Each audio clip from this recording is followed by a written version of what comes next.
Tonight's episode of the Tuesday Night Cigar Club is brought to you by Drew Estate. Come experience the rebirth of cigars at www.drewestate.com and download the free Drew Diplomat smartphone app today to discover nearby retailers, RSVP to special events, redeem points to win exclusive Drew Estate merchandise, and much, much more.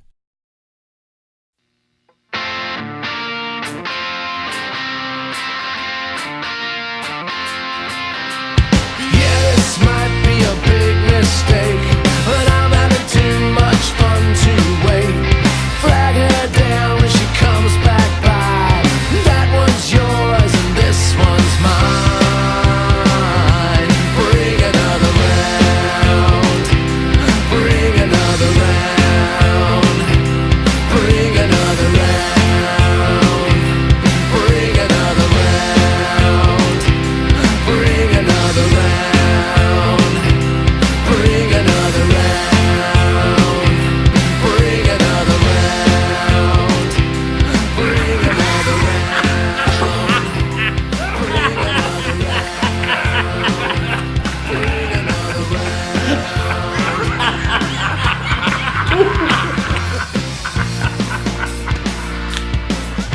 Here's the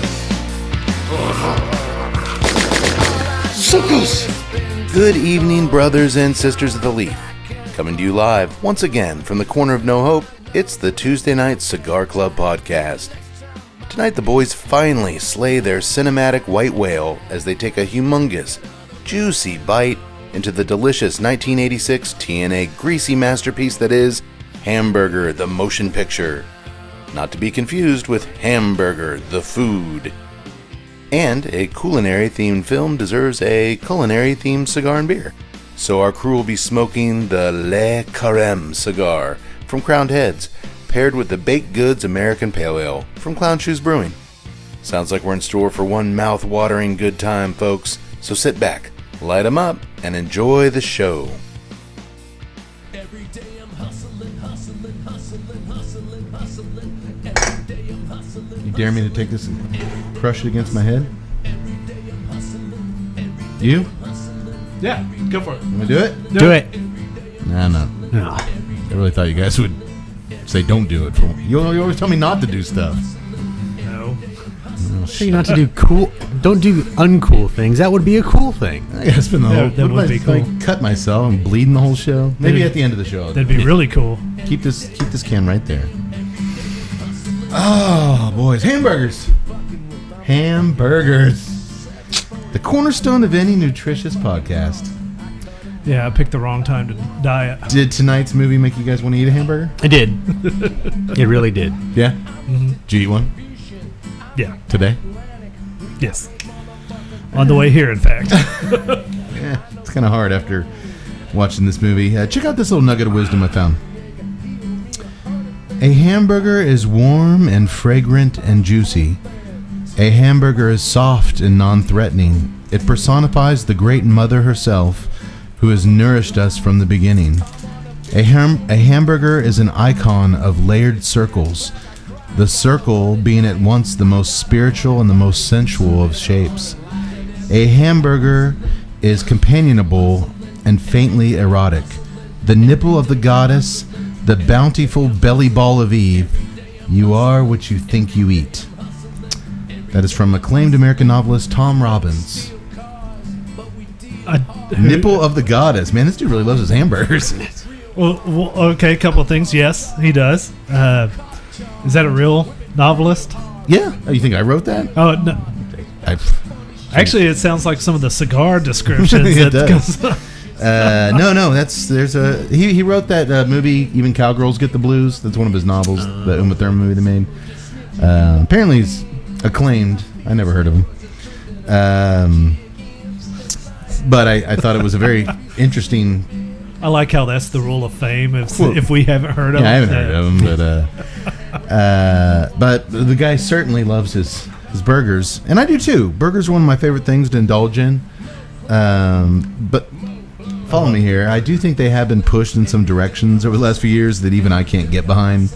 Like what? Thanks, Food Network. They just started off as such a simplistic, perfect thing. which you see in our movie tonight, 1986. Meat, bun, some veggies, some ketchup, boom. And then somewhere along the line, someone got the idea, put cheese on it. Bingo, even better. Thank you. Then a little bit later, some bacon. My favorite. And then, Hallelujah. what if we put 2 patties in there? Hallelujah. You're getting outside the box now. I think that's about when it reached its perfect It's like form. Hans Gruber going into the kitchen, and there's the double meat patty. I think when you start, layering anything above 2 patties, when you start putting like chorizo or a sliced up hot dog or avocado, I disagree, my friend. or Replacing the bun with a donut Now you're talking. or a grilled cheese sandwich. Oh, get that piece of fried egg over across the top of it. I think it's gotten to be a little absurd. That's crazy. It is absurd, but it's still delicious. That's just I'm just gonna stick from now on. I've gone there. I've gone the fried egg many a times. What about the donut? I've not done the donut burger, and I have not done the grilled cheeses for buns. I just think a burger. Maybe we should get back to a burger just being a burger. Burger is still a burger. I think. Can we stop so I can go get a burger? Where'd you get your burger from today? McDonald's. It's the, The only king pla- of burgers. It's the only place on 35 between here and. Well, you might Well- like this. Technically, that's really fits in with the movie. It's true. You might like this. I found one more quote from someone we've actually heard of, Mr. David Lee Roth. Listen up, Tut. Everybody wants some? I always admired Ray Kroc, the man who invented McDonald's. This is David Lee saying this. Should I talk like this? No. Wolfman Jack. Wolfman Jack, come on. All right. I always admired Ray Kroc, the man who invented McDonald's. Ray had a vision of the most commonplace thing, a hamburger and fries to go. But to him, it was the greatest thing ever, and he was going to make it the greatest thing ever for everybody else, and he did. And that quote could just well apply to us here at the Tuesday Night Cigar Club. We thought our weekly gatherings at the pub, where we'd smoke, we'd drink, we'd talk movies into the wee hours, we thought that was the greatest thing ever, and we got the idea to bring it to you, the masses, our listeners, and, we've been doing that for 94 episodes now. But just like the avocado or the hash browns on a burger, I'm not all of a sudden going to throw in something new like, and now for the last 30 minutes of every episode, we're going to talk about sailboats. No, we got our 3 core things. We're going to stick to it because that's what we do. What if it's like a sailboat with a minigun on top of it? No. With Jesse the Body Ventura behind Cigars, it. beer, I mean, come movies. That's I good. mean, that sounds pretty cool. I'm not saying it doesn't sound pretty cool, but still. But you notice at McDonald's, they started to get into the fancy burger. Like, used to be just quarter pounder Big Mac. Now they've got like the Angus stuff. Well, they had to because they went all the way. They took the pure thing that Home Dude made, and then they basically degraded the meat until it was like a meat substance. And then they have to we have to kind of start introducing real meat into this patty again. Have you had any of their other real burgers? Yeah. You like them? Are they better than the... Dude, I'm not dude, I have a quarter pounder every now and then, if I'm in McDonald's, it's because I've got no other choice along the road. And usually the only time I get McDonald's is when I'm coming in here. I think that might be why my favorite burger is Five Guys, because they're the most, to me, traditional. Simplistic. They're simplistic. I mean, the fanciest thing you can get on there is like jalapenos. Oh my God, this story actually makes sense on this movie now. So in Austin, there's this burger place called Hop Dottie, and it's like the most local farm to source produce, artisanal burgers, 100% organic beef, Hippies, free range beef or whatever. And the lines on this place are out the wall. I mean, it's just outside for days. Give the cows a hug before they put the... Pretty much. You could probably slaughter the cow and get it done by the time you actually get through the line. And so there's this one guy in front of me, and he wasn't interested in the whole thing. And the people that work there love working there. I mean, I've never seen people so excited about explaining to you burger options. I'm not a fan of that at all. And this kid comes up to the guy in front of me, and as you're waiting outside, they will go through and take your order so they can go ahead and get whatever. Right. And the kid gets to this guy, and he's like explaining all the different options. We've got tables locally sourced right outside of Boston. They come down, blah, blah, blah, blah. Our pickles come from blah, blah, blah. And the guy is just looking at his phone and just looks up and goes, "Kid, it's just a burger." And you should have seen this kid's dejected face. He's crushed. You thought you just hit him in the stomach with this. But just that cracked me. Now you were standing in front of me that day. It's just a burger. They have truffle fries. They have cheese curds? I don't know. Maybe they do. All right. Well, like I said, tonight's all about hamburgers. It's all about food. We've got a food-inspired cigar, food-inspired beer, and, should be interesting. Welcome, everybody, to the Tuesday Night Cigar Club, episode 94. 94. Is that right? 94? Yeah, that is right. That is correct. Hey, before we get started, I got a present for you, Yak Boy. Ooh. If you guys remember last year, we had Mr. J.R. Bookwalter join us, the filmmaker, to introduce his film Robot Ninja, which he was just beginning the process of the Blu-ray stuff to get transferred to Blu-ray, high definition scan. The Tuesday Night Cigar Club contributed to his Indiegogo, is that right? Indiegogo. That sounds wrong. It's right, but it sounds wrong when you say it. Indiegogo campaign. We got the Blu-ray.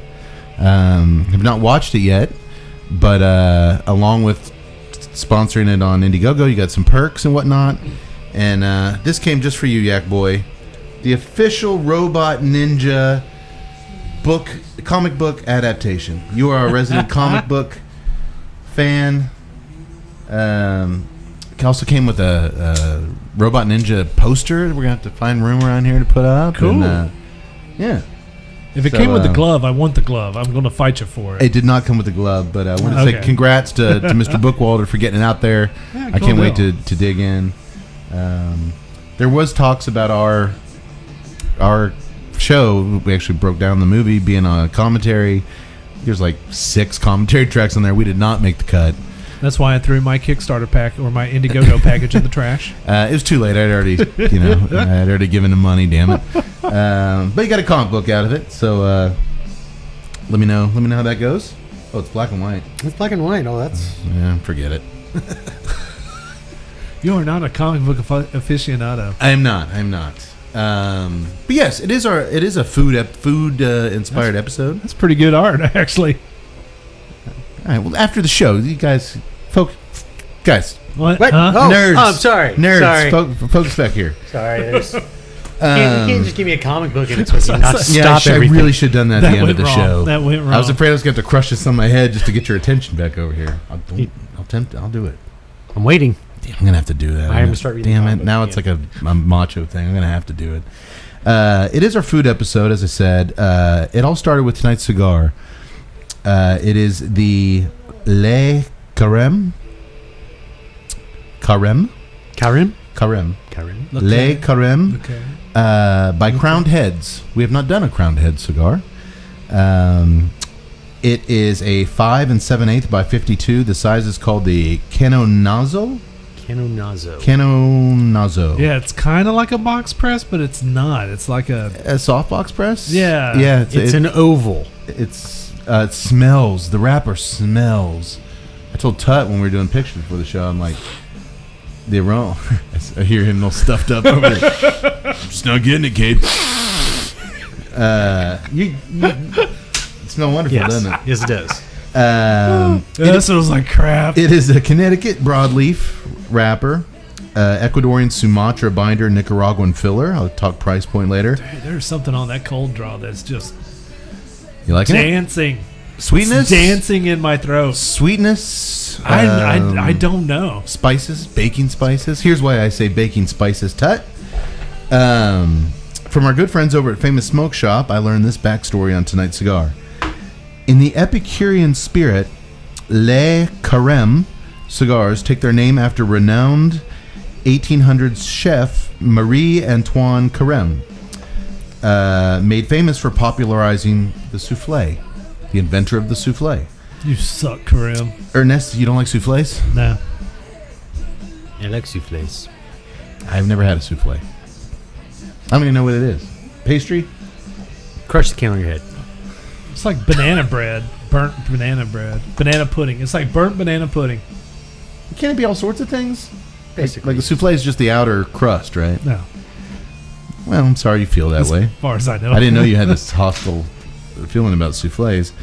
Anyway, master blender Ernesto Perez Carrillo cooked up this culinary masterpiece with a complex flavor profile that brings out chocolate souffle, sweet cocoa, and rich tobacco to the palate. Le Carême comes garnished with a luscious Connecticut broadleaf Maduro wrapper. I'll second that. It is luscious. Complemented by Ecuadorian Sumatra binder, Nicaraguan filler. This cigar truly is the creme de la Carême. Carême. Yeah, so it's... So could we just take a box of these and put them into a souffle? I say this was inspired, but it was actually they blended the cigar, and as they were smoking it, it gave them this kind of a lot of sensations associated with, you know, Man, I do not. Cooking. I can't recognize that taste that I'm tasting, but it's great. So it's like a Wonka creation. We start smoking it. We're going to get different flavors. we might. You might turn into a giant blueberry tonight. The snozberries taste like snozberries. You know what always bothered me about that movie? Like an old grandpa laying in that bed, letting everybody do everything for him for like 30 years or whatever. And then all of a sudden, he gets a free ticket to the stupid candy factory. He's up dancing and clicking his heels. And it's like, you could have been working this whole time, you piece of shit. Yeah. That's the way if I was the husband, I'd be like, honey, I see Dad up there, and it's time to put him out in the field. Working 7 jobs to pay for this fucking house with no roof. He's just laying on his ass all day. They could have been knitting some blankets. But you know what, Charlie? Go ahead, take him. The movie had all sorts of problems going on. No, Charlie, you need to take Grandpa, because as soon as he gets back, I'm going to kill him. He's out on his ass. No, give the man a fine no farewell. So we agree we're anti-Grandpa from... Maybe while Grandpa was away, they were going to just snuff out Grandma. Well, she was on her last leg. It was really going to upset Grandpa. So, get him out of the house. Just put a pillow over her head. They don't have pillows. They're so poor. All right, enough about those losers. To go with the Le Carême cigar, we needed to find a beer that was centered around or themed around culinary things as well. Culinary. Or culinary. Put it both ways. And we found one. Yak Boy, tell us what we're drinking. And while he's telling that, Cade, can you give me another? Man, I'm going to refill, get me man? one too, pal. Well, through my industrious research, the baked goods from Clown Shoes Brewing. We did one Clown Shoes we did not like. The Undead Party Crasher. Yeah. A Imperial Stout. Well, oddly enough, wasn't on the Robot Ninja. No, that was Return of the Living Dead. Oh, Yes. okay. I'm sorry. My dad. Yeah, sadly, I was like, because when you said Clown Shoes, I'm like, man, what? I was like, what? I was like, Clown Shoes is a great brewery. What other beer do we do on? And I started thinking, and then I'm like, that one. Oh. The only one I hate. Yeah. And they actually make some really good beers. I mean, the Clementine White Ale is fantastic. Currently at the pub, we have the Space Cake Double IPA. We almost did Space Cake tonight. Yeah. It was like 9%. And, it's delicious. it was good stuff, huh? Oh, yeah. I'm going to try. That's O'Brien's Irish Pub in downtown historic Temple, Texas. Well, oddly enough, this beer, even though we like the name of baked goods, they're... they're using baked like weed? Yes. But it's got all sorts of like a loaf of bread on it. Well, I know. That's what I was like, what? It's got all we should have sorts- done this in the last show. It's got all sorts of like pastries and... Well, they love space theme things. So originally, it ended up with baked goods, but and the reason I say that they went with that one, and it wasn't supposed weed in general.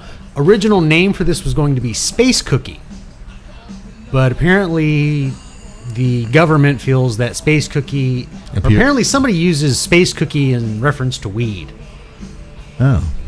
which So they changed it to baked goods, Right. And the government's like, "Oh yeah, that's much better." Not right, weed. Nice and generic. but they Not themselves weed. weren't really No. doing like weed-based thing. They were actually like thinking because space cake, space cookie. They've got another IPA called the Galactica.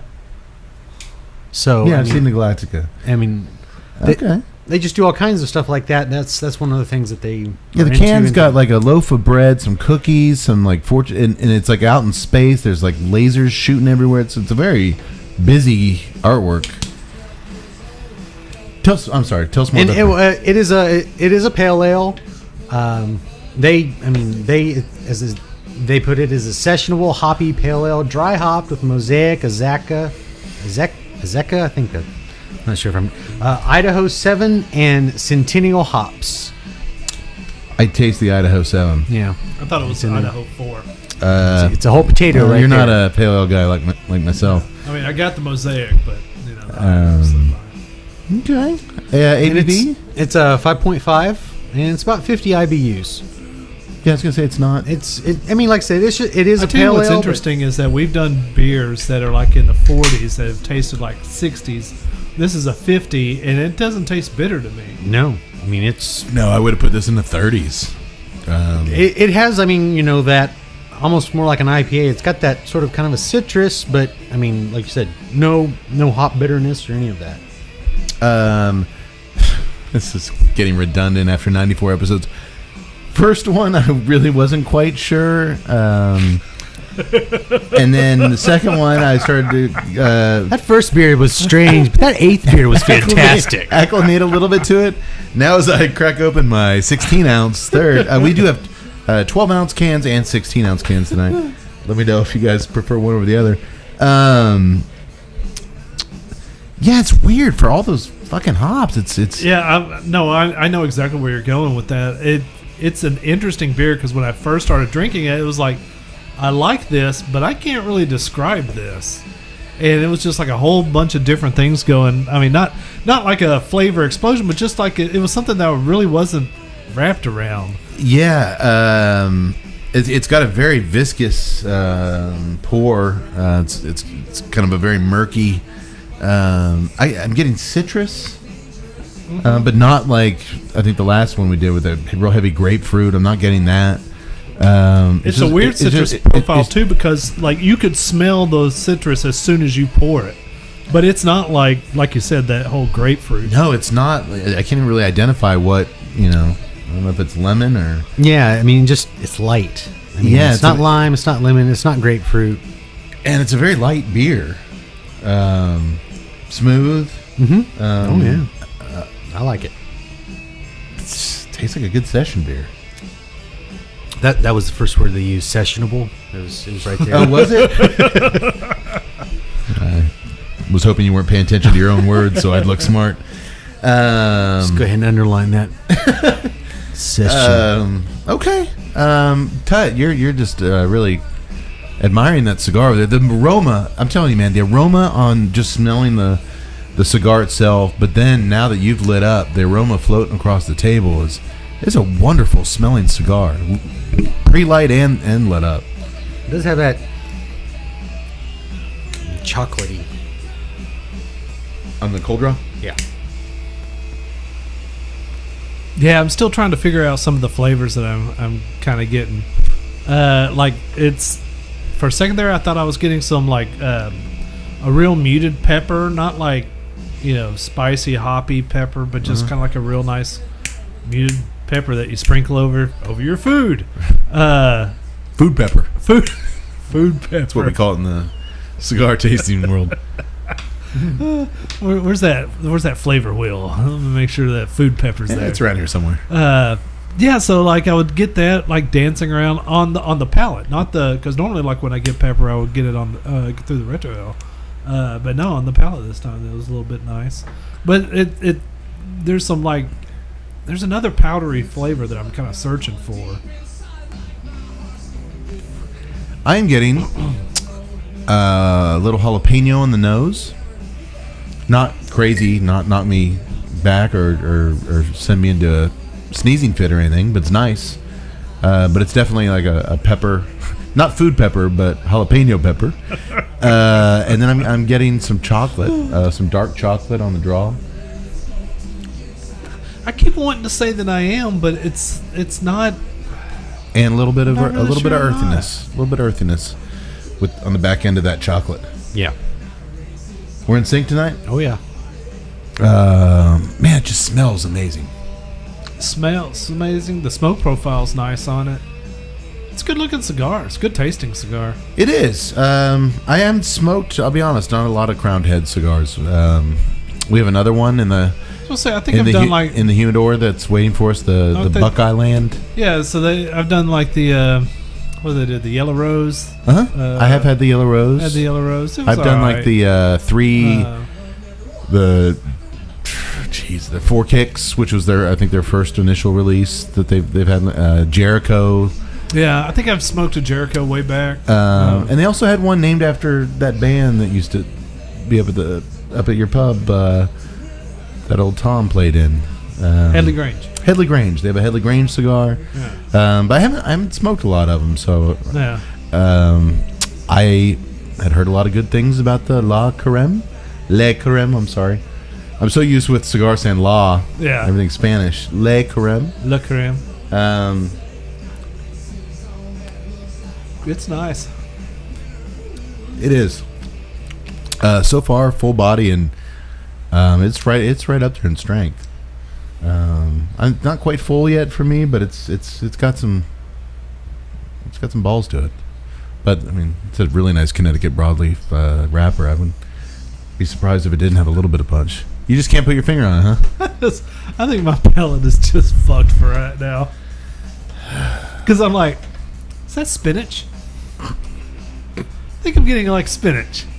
All right, Popeye. Another thing you should never put on a hamburger: spinach. Right? Can we agree on that? I agree with you. Speaking of hamburgers, tonight's film.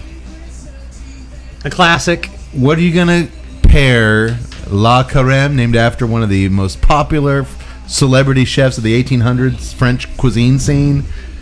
Why, Hamburger, the motion picture, of course, from 1986. French fries. Oh, jeez. French cigar. All right. Eh? Let's get this over with. Believe this guy? Dude, when I said we were doing Hamburger the movie, I could just picture you jumping up and screaming. I would never do that.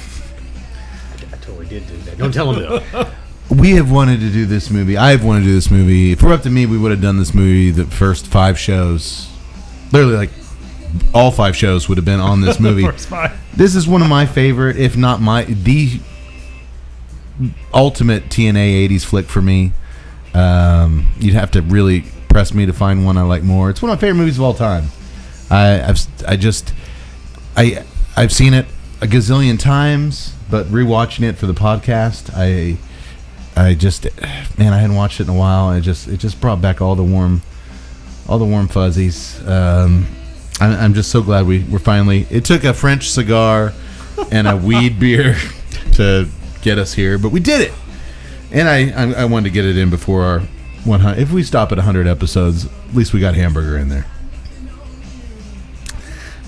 Written by Donald Ross, whose TV credits range from writing episodes of everything from Different Strokes to over a dozen Murder, She Wrote. Yeah. There was a couple Hardcastle McCormick's in there, too. Oh, nice. And directed by Mike Marvin, who also directed the Charlie Sheen ghostly revenge flick, The Wraith. Ooh, one of my favorites. Which also came out in 86. Yeah, I dig that. And he wrote the screenplay to one of our favorites, Hot Dog. The motion picture. Busy man. So, if there's a movie named after a delicious fast food with a colon in the title, Mike Marvin probably had his greasy little hands on it somewhere. Dude, directed Hamburger, wrote Hot Dog? Did you say directed Wraith? Yes. Which featured a burger stand. Yes, it did. That's right. Yes, it did. This man loves his food. Loves his...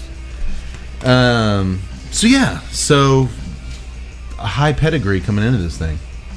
From the writer of freaking Hot Dog the motion picture. I think Hot Dog was just Hot Dog the movie, right? Yeah, Yes. it was Hot Dog the movie. This And is the motion. This is picture. Hamburger : the motion picture. A little classier. Boy, when did we do Hot Dog on the show? That was like 2 years ago. I think so. It was a while back. Yeah. I want to say it was like January of 2017, maybe like 2.5 years ago. Jeez, time flies when you're drunk. Yeah. Time flies when you have no. Whatever the word is that someone Yeah. smarter than us would say. Like I said, we just want to get to 100 episodes. Then we'll all check into a treatment facility and we'll be fine. We'll come back and we'll do some new episodes sober that I think just be the worst things that ever were I think our recorded. listeners are actually hoping that we do check in. They're You like, think man, that those is- guys got to get some help. If they don't, at least I hope they're recording when they kill over. No, we're going to be fine. We're going to be fine. Eating hamburgers, drinking weed beers. We got a handful of McDonald's on the way here, pounding beers. I thought about maybe showing up with some French fries, but I was like, one of those guys will do it. Ooh. So disappointed in you. But you didn't say that you wanted anything. I just thought, you guys could read my mind. I would have by a whole now. mountain, a pyramid of burgers right here. We could just Oh. eat the whole thing. Oh, that would be just great. That'd be disgusting. Maybe next time we do this movie again. If you say you're going to bring a pile of hamburgers, we'll do this movie again. I can do that. Yeah, we'll talk after the show. It'd be like an eating club. Hamburger eating club. It's exactly what we need in our lives. Before I start, Tut, have you figured anything out over there? I am getting some cocoa powder. It's like Nestle Quick, except not as sweet. It's a bit drier. A little darker chocolate? Okay. I'm getting very rich dark chocolate on this sucker. On the front of the palate and just some Nicaraguan earth on the back end. That jalapeno's kind of died down on the nose a little bit. But it's still there if you really search for it, but it has gone down a little bit. But man, it's a very... I know it's probably not an accurate adjective. I always... Cigars like that, it's very chewy. Chewy? A thick, kind of chewy smoke. It's the flavors come in thick and dense. Maybe is a better word. Dense. Dense is a nice word. It's a dense smoke, which I like, which I appreciate. We've been doing some kind of lighter. This is kind of a traditional broadleaf, but it doesn't quite kick you in the balls like some broadleafs do, and I think I'm liking it. I am too. No, it's only an inch in, but I think I like it. Yeah, it's not a flavor buster to where it's just like flavor, but it's like a refined flavor. It's like just everything is just meant to be where it's at. I like how I said, it's not those broadleafs that sends me into a sneezing fit. Hold on a second. I'm still getting over some allergies here. Okay, well, we'll come back to it, and maybe we can figure out something going on in this beer too. It's gonna be a really quick job for me writing up the episode page. We didn't really figure out the beer, and we didn't really figure this. We liked everything. It was great. Look at my word count. 15 words. I'm gonna need to up the word count for SEO purposes. At one point, Tut thought he was getting something. We waited patiently, and then he shook his head no. No, we will come back to it. Sometimes Bronzy, what do you think? No. Sometimes these things have a way of figuring themselves out the more we dig into them, so we'll see. But let's dig into Hamburger the Motion Picture, huh? Let's take a big bite. Take a big-ass bite. All right. We start things off with a montage of fast food America circa 1986 as one of the greatest songs ever composed for a film ever plays out. Yes. Hamburgers for America, composed by Jack Turner and sung by the one and only Bill Mueller, who I spent about 2 hours trying to figure out what else these people have done. Nothing. We see hamburger patties being weighed and smashed, burgers and buns laid out on the grill, handfuls of mustache dudes in extreme close-ups taking huge bites of their delicious burgers. Apparently every dude in 86 had a giant bushy mustache. Apparently so. Does that tracks? I guess so. All right. Big scoops of French fries being plated. French fries. French cigar. Yes. Wee wee. The lyrics are all about the meat sizzling as it cooks, cheese bubbling, crispy lettuce, juicy tomatoes. Oh, man. Tut texted me while he was watching the credits, and he started cursing at me because I guess he doesn't eat hamburgers anymore. He's on a diet. Sorry. I should have saved it for the end of the year when everybody's eating normal again. I knew what to expect. The soda's popping and the shakes are shaking. Dude, these lyrics are just so awesome. It actually is. It's Fuck off, A Star Is Born. This is how you write songs for movies. Well, I'm sure if Bill Mueller. Well, I'm sure if they could have had afforded it for this movie, they would have just gotten Buffett's, Cheeseburger in Paradise. I'm glad they did. I'm glad they did because this is so much better. Jack Turner had to sit down at the piano. All right, here we go. A little slice of Americana. I'm gonna go down and I'm gonna get. This is where it gets better, Tut. But yeah, I was just thinking, everybody's so big on stupid Bradley Cooper and all this shit, and it's like, no, this is how you do it. This is how you write songs for the silver screen, or at least late night HBO in the mid '80s. It's in our blood, it's our tradition. It's almost like we're on a burger mission. Oh man. Were you guys just pumping your fists in the air? It's a fantastic jingle, man. Actually, that's the proper way to say that. All the music is basically like a jingle. The best jingles. Yes. There's also some lines in there about patriotism, like if you don't eat burgers, like you're not a patriot. I'm telling you, if I was a presidential candidate today, I would go on stage in Nebraska playing this song, and all those dum-dums who vote for Trump, they'd be like, "Oh yeah, we like hamburgers." And I'd just be like rocking this song. The lyrics were like kosher pickles, and they're like boo. Like, well, maybe not kosher pickles. I have to have Jack Turner do some lyric adjustments there. Monsanto pickle from him. The doctor's gonna kill me. He loves singing these songs. I've been listening to him sing these fucking songs for 30 years. Just nobody tell him we did the show. Well, I can tell you, right now, he's probably at home singing this song. And I don't know why. I just thought of the songs. It just came into my mind. Crispy lettuce. I'm gonna get a burger. Oh God! There's shots of little babies eating hamburgers, old fuckers, like 100 years old, chopping down. Fucking true. I admit I've never spent this much time talking about the opening theme song in a movie, but you tell me, doesn't it warrant this praise? It does. It does. It's burger-tastic. It's glorious. It is burger-tastic. It's greasy perfection, just like the movie itself. It is buster-tastic, man. And then the chorus comes in: hamburgers for America. Oh man. The only thing I dare you to watch that opening credit scene and not run out within 24 hours and get you a hamburger. There is only one thing that would have made this better, and he wasn't alive back then, so I don't blame Mueller for not adding him in there. But had Trace Atkins been around during this, you would have had a Trace Atkins voice. So, when I get in a mood for a hunk of hankering burger. And it would have fit so damn perfect with this song. We need to save up enough money to get Trace Atkins to do a cover version of this. That would be awesome. Sizzling bacon.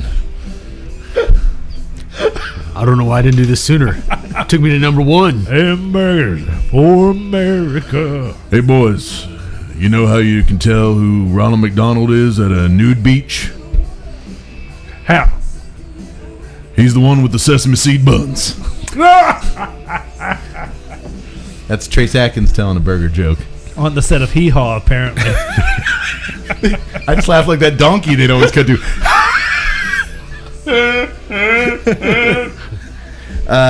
Yeah, we should try to at least reach out to Trace Atkins, see if he'd be interested in that.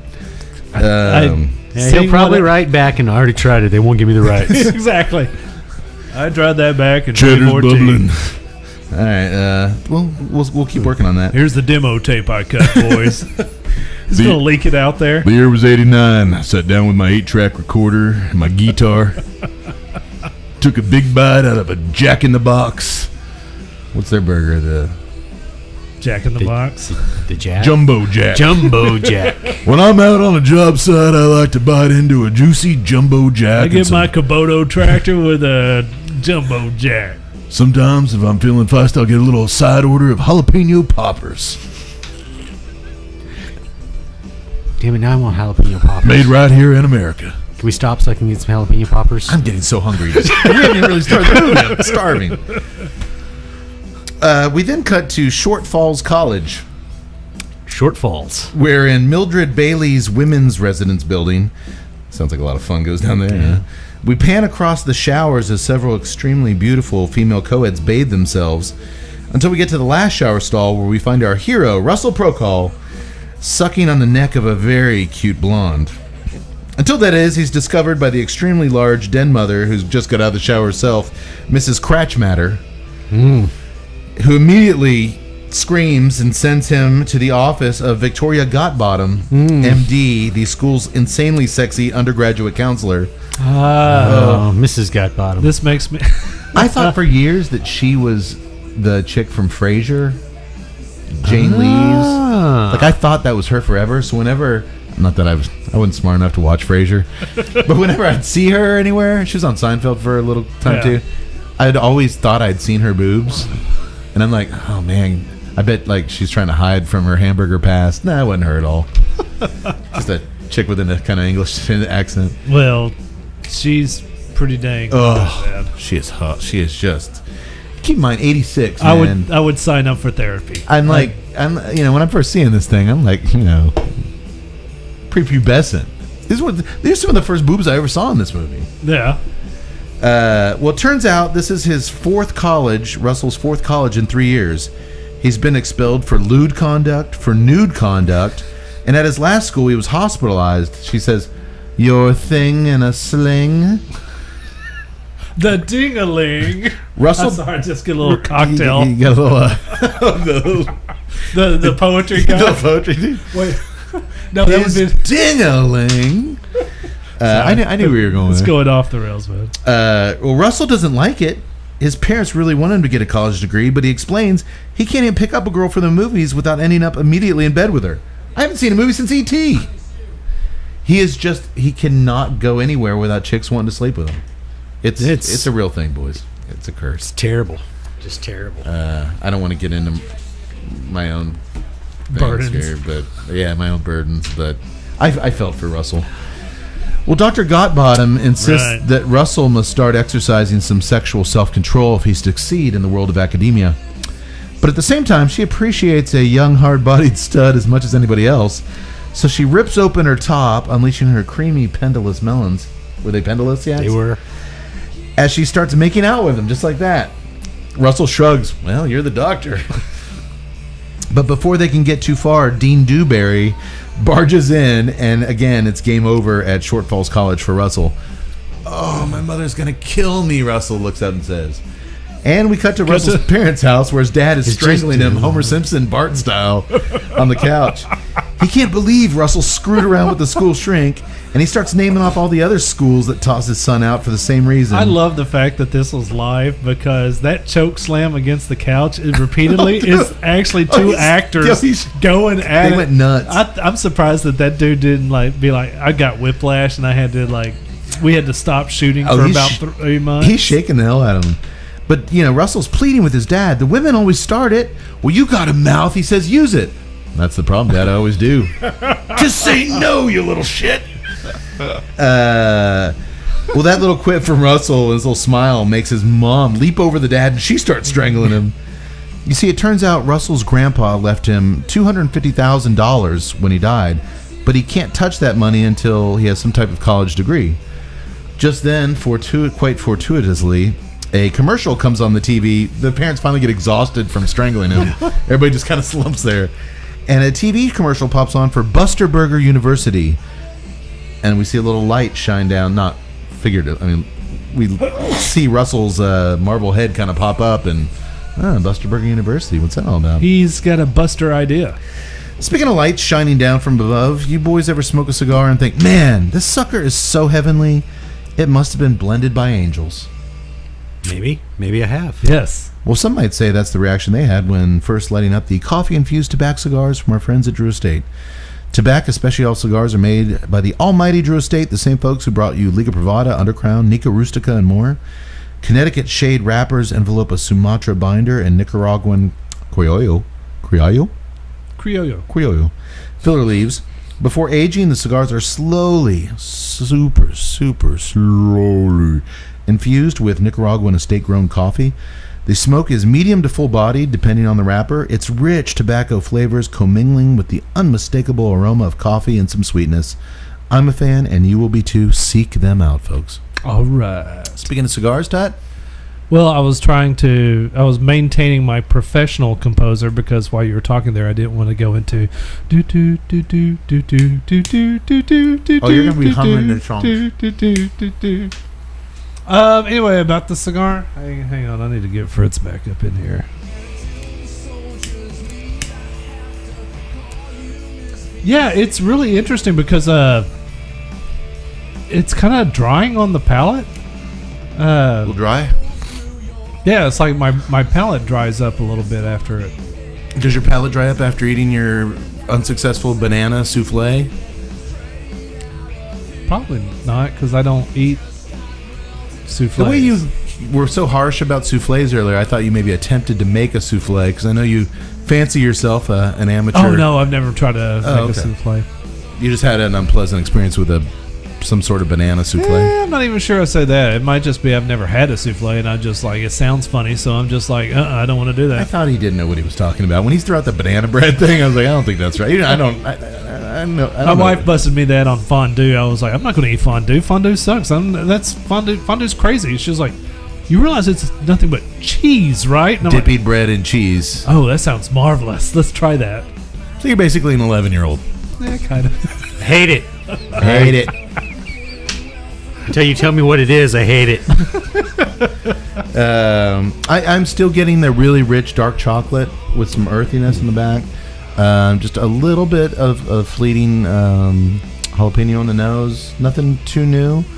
Same with you? I'm not getting any sort of spice or pepper or anything like that. Trying though, I figured maybe on the retro I'd get something, but The construction on this was fine. I finally first time ever, an ash just went up my shirt. speaking of, mine just finally dropped, and that was a beautiful looking ash. Give me a minute here. I don't know how that's possible. Yikes! Yeah, I'm not getting a lot of Touche, pepper. Marie Antoine Carême. I'm not getting a lot of pepper either. no. Just me, huh? On the nose? You're not getting I thought anything on the nose? like initially I thought maybe there's something, but it's not. It's not a powerhouse out the nose. I'm just getting and like I said, after the initial inch or so, it has died down considerably. Nice smoke profile. Oh yeah, construction on it's great. The draw on it has been flawless. Man, the taste, the flavor stuff, I'm just trying to search for what it is because it's starting to present itself, and it's really, really nice. Maybe a little marshmallow. I'm gonna say you get some marshmallow. I'd love to get some marshmallow.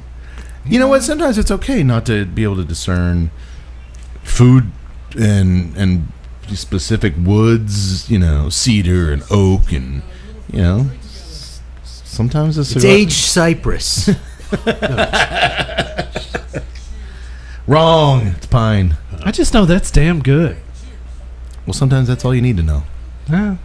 It doesn't really help our listeners steering them into something they might like or not. But I know, but what's interesting is that it's very distinctive across the palate too. You know, there's some cigars that have more flavor coming through a retro hell that hardly have any flavor on the palate, and vice versa.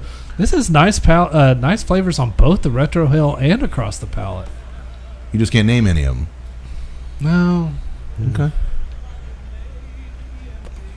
I think it's the Ecuadorian that's throwing me for a loop. I am enjoying it very much. And the beer, man, this beer is not going to clash with any cigar. No, Which is surprising. Weird for seven different hops. Like, why'd you use all those hops if like It took us this many ingredients to make a beer that nothing stands out. They each counteract each other to create perfect balance to where nothing happens. Hold on, I'm starting to get a little bit of specific flavor Dial here. it down. More Idaho 7 hops in there. That'll take care of that flavor. Hey, at least it's not like the party These hops are like sponges. They absorb all flavors. This is the most delicious beer, but we're never going to let everyone taste it. Put more in there. Hey, it's better than the Party Crasher. Was that stout? The Party I don't even Crasher? remember what that was. Or porter? It was a Imperial Stout. But it had no flavor. Well, I think wasn't that one where it was 120 degrees outside? Yeah. It was like That was our 4th of July episode. it was milk on a hot day. Bad choice. Yeah. Yes, maybe that was a little bit on us. Maybe. Yeah, I remember that one. I remember years ago I was sitting in my undergraduate counselor's office at school, Dr. Gottbottom, and she was trying to lead me in a certain direction. And that was from the movie. That was not me. That was from the movie. You want to get back to the movie? Yes, please. So we're here, Russell, after his neck is healed from his pummeling at his parents' house, makes his way over to the local Buster Burger fast food restaurant where he orders a double Buster Burger, some bull chips, and a Buster Cola from the super cute blonde chick working the register. Y'all ever see her at the Jack in the Box window at 3 a.m.? No. But I do love this thing. Just before he gets there, there's an elderly woman in her car going through the drive-thru. And I think this was just one of those things where you immediately know, it's like, you know what? After you see this scene, you're like, I want to work for this company. I want to be Russell. Well, it also sets the tone for kind of the not give a fuck of the movie. Basically, this old lady pulls up in her old-timey convertible. Fairly simple order. She wants a burger, whatever, and the little smartass at the drive-thru is like, "Listen, Granny. Well, just say you want this." Okay. Well, you got to say it. Like, he wants her to call it the stupid Buster Up Burger yours, name. pickle. Up yours, pickle. What's he tell her to fuck off or fuck off and die, Granny? Take that and bend over and shove it where the sun don't shine. So she dies. In the drive-thru. In the drive-thru, she just croaks dead from being insulted by the big pickle with the speaker in its mouth. Well, Lisa, back at the register, while this happened outside, Lisa looks Russell up, looks him over up and down, and asks if there's anything else he'd like to nibble on. I'm telling you guys, it's a curse. Take your word for it. I speak from experience, dudes. Poor Russell. And Russell briefly considers banging Lisa, but then he remembers why he's there. And he's like, no, I just want some food. No sex. Just want some food. And he asks the manager if there really truly is a Buster Burger University. The enthusiastic man tells him, indeed there is, young man. It's in Colorado, tuition free. And with a degree from Buster Burger U, you can get approved for a loan from Buster Burger Credit Union and open up your own franchise someday. Lisa, the cute clerk, interrupts to tell the manager, there's a dead old woman in the drive-thru. We'll cancel our order then. But Russell's heard enough. He's going back to school, baby. Love it. Boom. Get your hero, get your mission, get the inciting action. We're off to school. Now we're off on the hero's journey. Like 5 minutes in, we are going. Act 1. As we're introduced to the Buster Burger campus, another catchy as hell song plays out that you'll be singing in your head for weeks after the movie is over. America, you're getting burger hungry, hungry for the burger that makes you full. You're chomping for the taste of a Buster Burger, our famous Buster Burger that's full of bull. Thick, rich shakes, tasty French fries, our double Buster Burger, you know it satisfies. Oh, I've been singing it in my head all day. America, you're getting burger. Oh my God, this movie. So can we stop now so I can seriously go get a burger? I'm so hungry. Hey, I got a little surprise for you boys. How cool would that be if I pulled out a big bag of burgers? Yeah, I'm sorry, that was wrong. It's tempting. There's students dressed in their red uniforms goose-stepping in front of a giant cheeseburger statue. There's enormous bullhorns protruding out from the rooftops of every building on campus. There's two dudes. You see the two dudes dressed in the ketchup mustard costumes grabbing a cigarette, like laughing? Oh, man. It's actually eerily similar to where my alma mater, Sam Houston State University.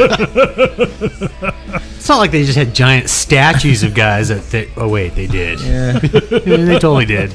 I just wish I could find my mustard costume. Well, as the new students, I don't know why I found those two dudes just out, hanging in the quad, having a smoke and those ketchup and mustard. I just couldn't stop giggling at it. Well, This place really exists. Look at those guys loafing off, not taking their job seriously. They're just like everybody else. Just in like America. everybody. They're on break. 100% They took their American. job seriously. They're just on break. You actually need a beer real quick? 16 ounce or a 12? I'll leave that choice up to you. Yeah, well, this was already in my hand, so there you go. Grab me one. Go. Might as well have it on deck. Well, as the new students shuffle onto the campus between the two towering guard pickles, Russell quickly meets the very nerdy Herb Zipser, a.k.a. Nacho, played by the late Jack Blessing, or as I came to know him and love, McGillicuddy from Moonlighting. He did a lot of other things too, but I always knew him as McGillicuddy. And I mean, he's a full-blown nerd. Suspenders, glasses, high-pitched voice. The works, to use burger lingo. Yeah. But there's no time to make friends right now because Drill Sergeant First Class Druten is calling all the new recruits to attention. And in a brilliant bit of casting that I'll put right up there with Richard Dawson and The Running Man, they cast the one and only Chicago Bears legendary linebacker Dick Butkus. Come on, man. It's perfect casting. It is. Nobody else could play Druden. No, every time I think of it, who's going to be the guy that you're just going to be like, I mean, I can't hate him, but I can hate him. You didn't like Druden? I liked him. I You- just you not don't- as. You don't like Dick Butkus. You're against America. I love Dick Butkus. I've actually met him. Go on. Go on. We were doing a show in, it was either South Dakota or Not us. This has been your country yeah. music days. We were doing a show at either South Dakota or North Dakota at some hellhole Indian reservation. And it was just a middle of nowhere crap joint. And it was our last day. I think it was like a 3-day stint, either a 3-day or 4-day. We were doing a house gig there. And we were going out. We had checked out and we were going out. And our guitar player is from Champaign, Illinois. Huh? And all of a sudden, he just slaps me on the shoulder. It's like, oh my fucking God, that's Dick Butkus. And I look back over to the registration. I'm like, nah, too small. And he's like, my God, look, that's fucking Dick Butkus. And I look over there, it's Dick Butkus. Dick Butkus is checking in, and he's just, my guitar player is just fucking freaking. Yeah. And I'm like, well, go meet him. And he's like, come on. Just grabs me, goes up there, and it's like, Mr. Butkus, I'm a huge fan. I am so, oh my God, I have watched you grow. And it just nerd gushes all over Butkus, who just, You tub of crap. almost. He just takes his hand. I mean, guys, it just takes his hand to shake and just goes, "Yeah, thanks," and then walks away. And it was just so funny. And I was like, well, that's kind of fucking rude. And it was almost like Buzzsaw just slapping him because. Did you hear that? He touched my head. That's exactly how I pictured him. Just rude as He's fucking. one of the meanest. He's one of the meanest linebackers in NFL history. What'd you expect? I know. He's actually shorter than I thought he would be. Well, he was old then. I mean, Yeah, he played was. years. I have a very special. He didn't want to be there. You Well, could I tell. mean, It's in fucking North Dakota. What was or he something. doing there? It was like some convention, and Oh, I'm like assuming signing stuff? I'm assuming it was like a corporate convention that was going on. So I think he was doing the God, can you imagine the, hiring him to the keynote inspiring speech. Listen, you slut buckets. Anyway, it was actually pretty cool to see. Pretty cool. To, Okay, I pretty have a cool to very see. personal connection. As you guys know, I'm a lifelong Bears fan my whole life. I didn't know that. That's the first time I've ever heard that. I am a hardcore Bears fan, but obviously the Butkus was way before my time. But when I was just a baby, literally like when I was just born, my father bought the family a dog, and he was a hardcore Bears fan, and he named the dog Butkus. And so That's actually pretty cool. that was my first pet.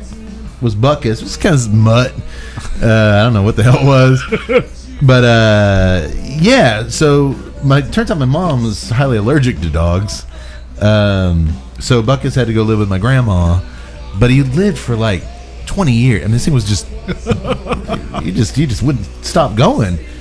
So I've always just the name Butkus warms my heart, and he sure warmed my heart in this movie. He gives it his all, man. You can say what you want. He gives it his all. He does. Well, real quick, I see you just in. Dude, I am still trying to search. I am failing as a freaking cigar aficionado connoisseur. My brain shut down and it's just said, "Shut up, enjoy it." Okay, well, I'm gonna let you then stop me if you have something you point out. I mean, you're obviously liking it. Yeah, and that, man, I wish there's a very. I know I've. Again, it's not making me sneeze at all. You guys aren't getting any. I'm not getting any of this little jalapeno thing. Any pepper on the nose? No. If I am, it's like a very. It's not. It's a very muted food pepper. Sneeze joking aside, and it's not kicking my ass. It's very mild. But yeah, it's a very muted black pepper. But it's there. It's not a food pepper. I thought it's a jalapeno pepper. It's not a jalapeno pepper. Food pepper. When I said food pepper, I meant black pepper. No, I just thought that was hilarious. You know, the kind of pepper you put on food? Like food salt? What, bell pepper, jalapeno pepper, there's sea serrano salt, pepper? and then there's food salt. What about kosher salt? And then there's kosher salt. Kosher salt, so delicious. But it ain't so nutritious. Again, I would leave the kosher stuff out of the song if I'm on the presidential stage in Nebraska. I just like the fact that, like, on every inch of the palate, it covers with flavor. There's not like a dry spot. It is a throat coat. Yeah, which goes to my description of dense. It fills your mouth with goodness, just like a good hamburger. Just like a good hamburger. Yes. Or Dr. Gotbottom. Well, Druten informs the new students that they're standing on 5,000 of the most heavily guarded acres in America. No outsiders allowed. And Buster Burger's going to spend around $15,000 on each of them in the hopes they can survive the intense training and become Buster Burger managers. He looks one chick, Conchita, over and barks at her. It says you're from Guacamole. You look like you're from Guacamole. Oh, it's hilarious. She says that she's there to learn how to feed her starving people back home. Well, then you're in the right place, sister. To which Sister Sarah, a nun who's also signed up for Burger. Yes? No! I thought that was the funny. little delivery there was wonderful. It was nice timing. Just then, a African-American, very flamboyantly dressed singer named Magneto Jones arrives in handcuffs against his will. He's dragged out of this cop car. After Druten calls Magneto a slimewad, he's bitching, I'm here against my will, I got a gig tonight, blah, blah. After Druten calls Magneto a slimewad, a slime bucket, and finally a shut up, faggot. I was like, oh, you can't say that, Dick Butkus. The singer finally clams up and falls in line. You see, the Supreme Court ordered Buster Burger to graduate a black manager to prove we ain't bigoted.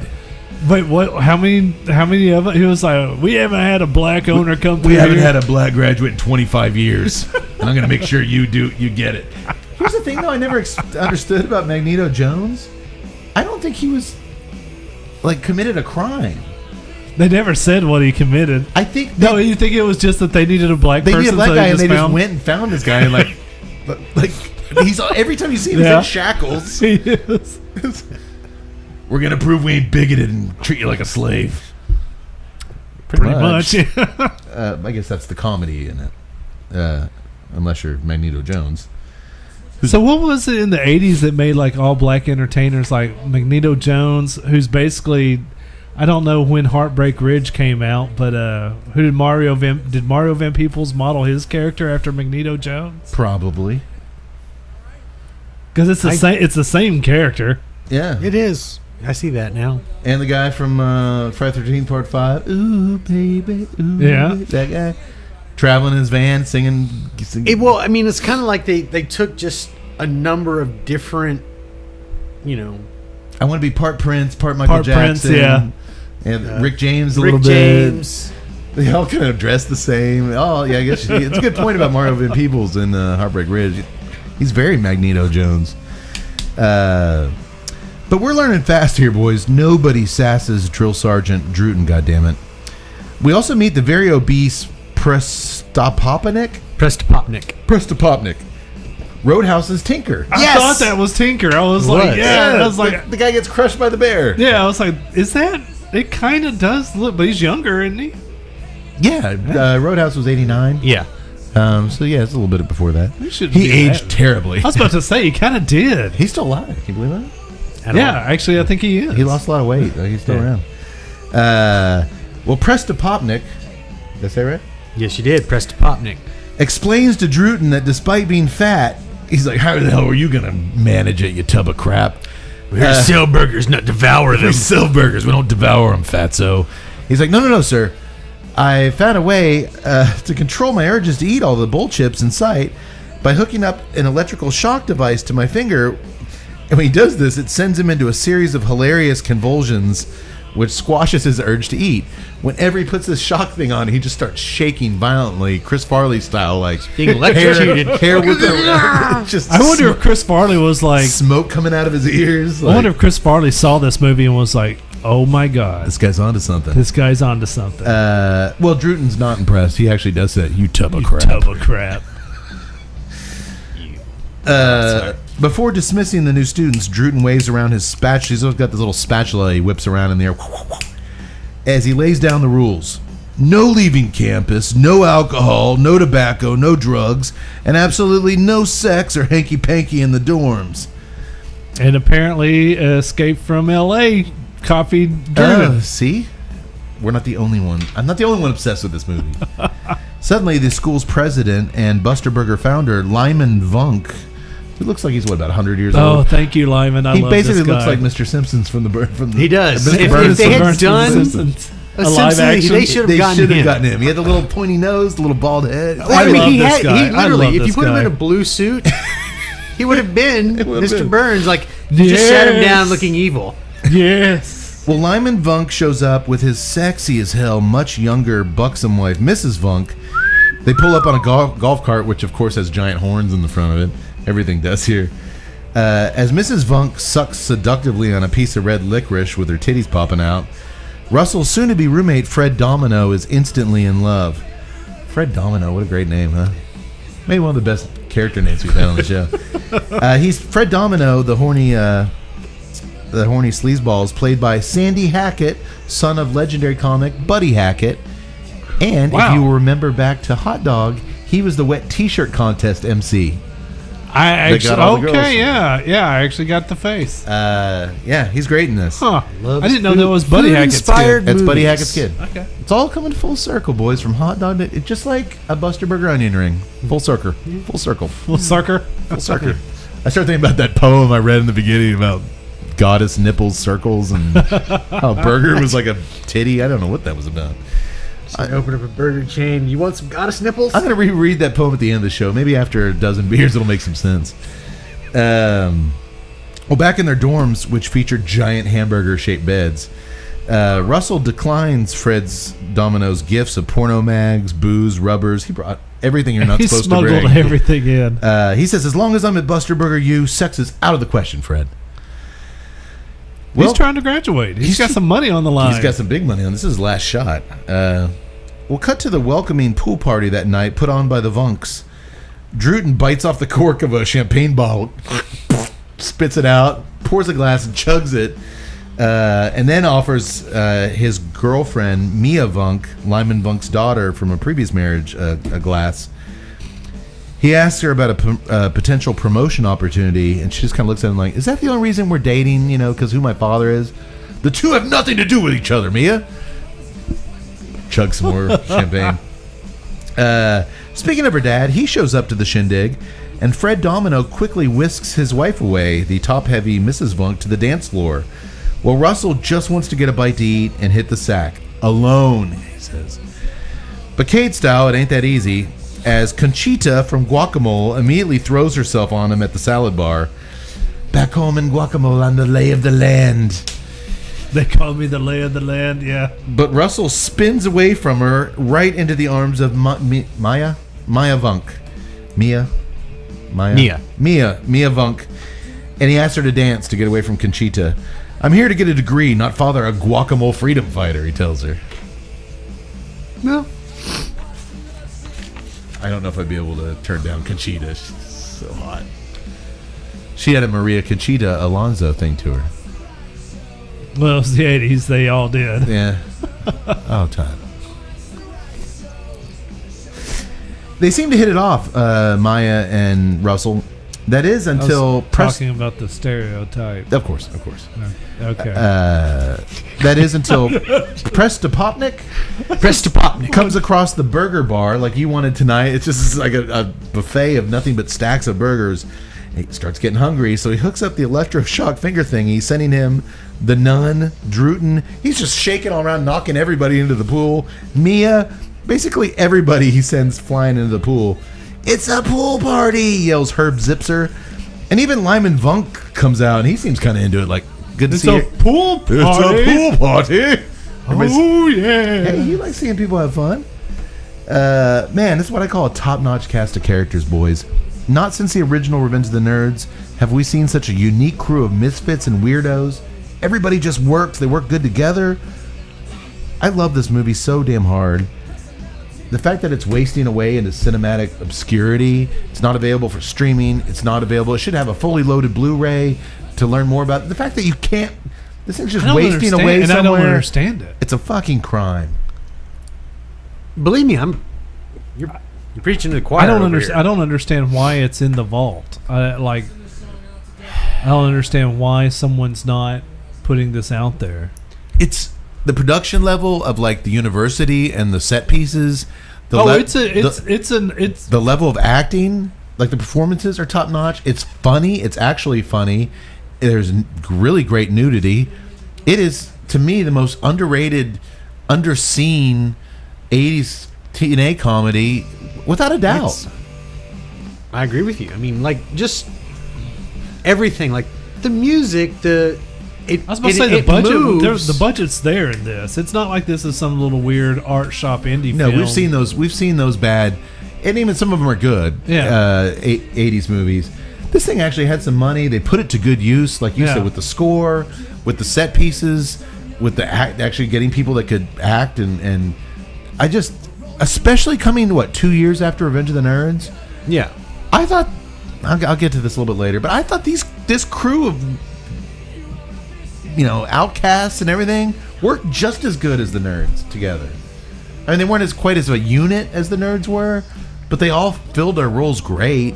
And they were all, we didn't need to see a lot of the nun, Sister Sarah. Right. But like when Magneto Jones was in a scene, he was great. Right. When the fat guy with the shocker was there, I mean, they were all just really fun. God, I love this movie. All right. Tut, I think I'm getting a little bit of Yak Boy's marshmallow in this now. Yeah, we were talking off camera. I'm kind of agreeing with the s'mores.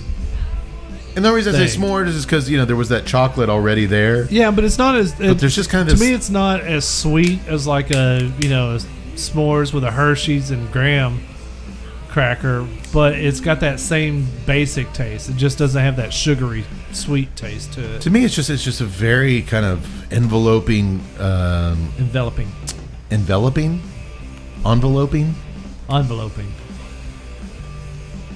On the back of the palate, after you get that first dark chocolate, it's just kind of like it just kind of swirls in the back of your tongue, yes. and it's just kind of lays there, and it's just kind of, it's just this kind of There's a little bit of kind of a marshmallow or I don't know, a fondue kind of. I don't know if it's fondue cheese. I hate it. I'll tell you what's interesting is that a lot of times I don't stop and like actually smell the outside of a cigar once I start smoking in it. It's got a heavy leather on it. It does. You had me say, and I agree. It does. I will say, from an aroma standpoint, the sucker's going to score high. Excuse me. From the pre-light smell in the wrapper to the fucking smoke pouring over here is just it smells amazing. And man, those core flavors of the chocolate and the earth, and now whatever is enveloping, whatever it is swirling around the back of my tongue, I'm digging it. I think it's earth, but it's a very dry earth. Dry earth. They haven't had rain in a while. Yes. It's a drought. It's a drought earth. It's a drought earth. It's drought earth. Dry earth. Okay. Yeah, that's what I'm getting. Okay. I really like it. I really do too. I do too. I'm still getting just beer. An unknown citrus, and that's it. Right? Yes. It's. I mean, it's not beer, but it's beer.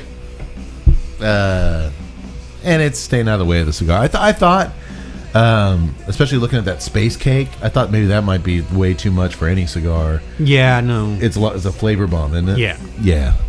And I know we've been doing a lot of pale ales and IPAs lately, but yeah, I think they're working okay together. Yeah, and you like you said, the beer doesn't give anything discernible that interferes with the cigar or overpowers anything in it. You know, it does kind of make me a little sad because I'm like thinking it's pale ale. It should have a little kick to it. Yeah, but you know what? It should. You know, I think usually, and correct me, you're far more knowledgeable in these things than me. By classifying as an American pale ale as opposed to an India pale ale, right? Isn't that where they kind of emphasize the citrus, and as opposed to being a American, they dial down the hops. They give you 8 or 10 hops, but then they don't.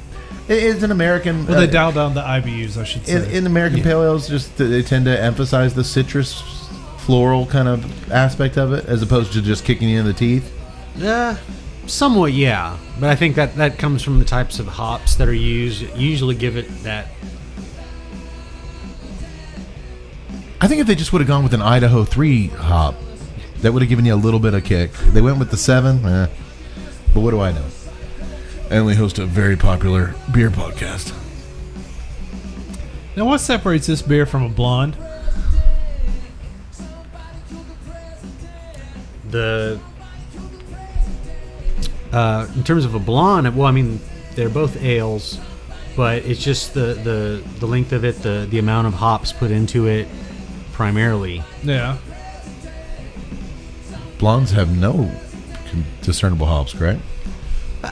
I mean, they have this has a little bit more hops than a blonde. I would say. I mean, IBUs on blondes tend to be much lower. But I'm just saying, if you're that of course that considerably changes the flavor profile. I just think that if you're only a couple of degrees higher than a blonde, you're not really a IPA. It's not an IPA; it's an APA. Well, I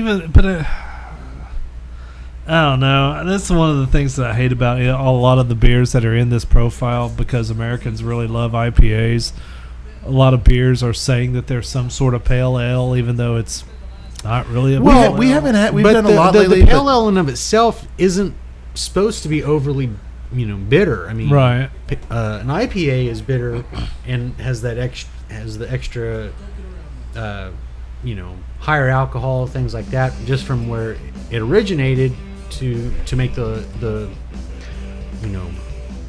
back when it started to make the journey across the ocean as it was being from Britain being delivered to India. But the pale ale itself is not really supposed to be like a IPA. It's not supposed to be overly hoppy or anything like that. Okay. It still has more hops than, your typical ale, like a blonde. But this, I mean, like I said, the way that everything is used in this, it doesn't even really seem like it has hops at all. They say it's a 50, but I'd say if you're gonna do that, I would like something else. Like, give me some floral. Give me like a more dominant citrus where I know, like, oh, that's orange, or that's like. Instead, I'm just not getting anything. Yeah, it's just beer. Yeah. Maybe I don't like Clown Shoes. That's 2. Or 0 for 2. But unlike that one, I actually dislike that one. I don't dislike this one. Yeah, it's fine. I mean, it's I mean, keep drinking. I like Clown Shoes. I mean, We bought a lot of Space these Cake things. is Somebody's gotta drink delicious. They had another IPA, Tony the Emperor, fantastic. it. Yeah.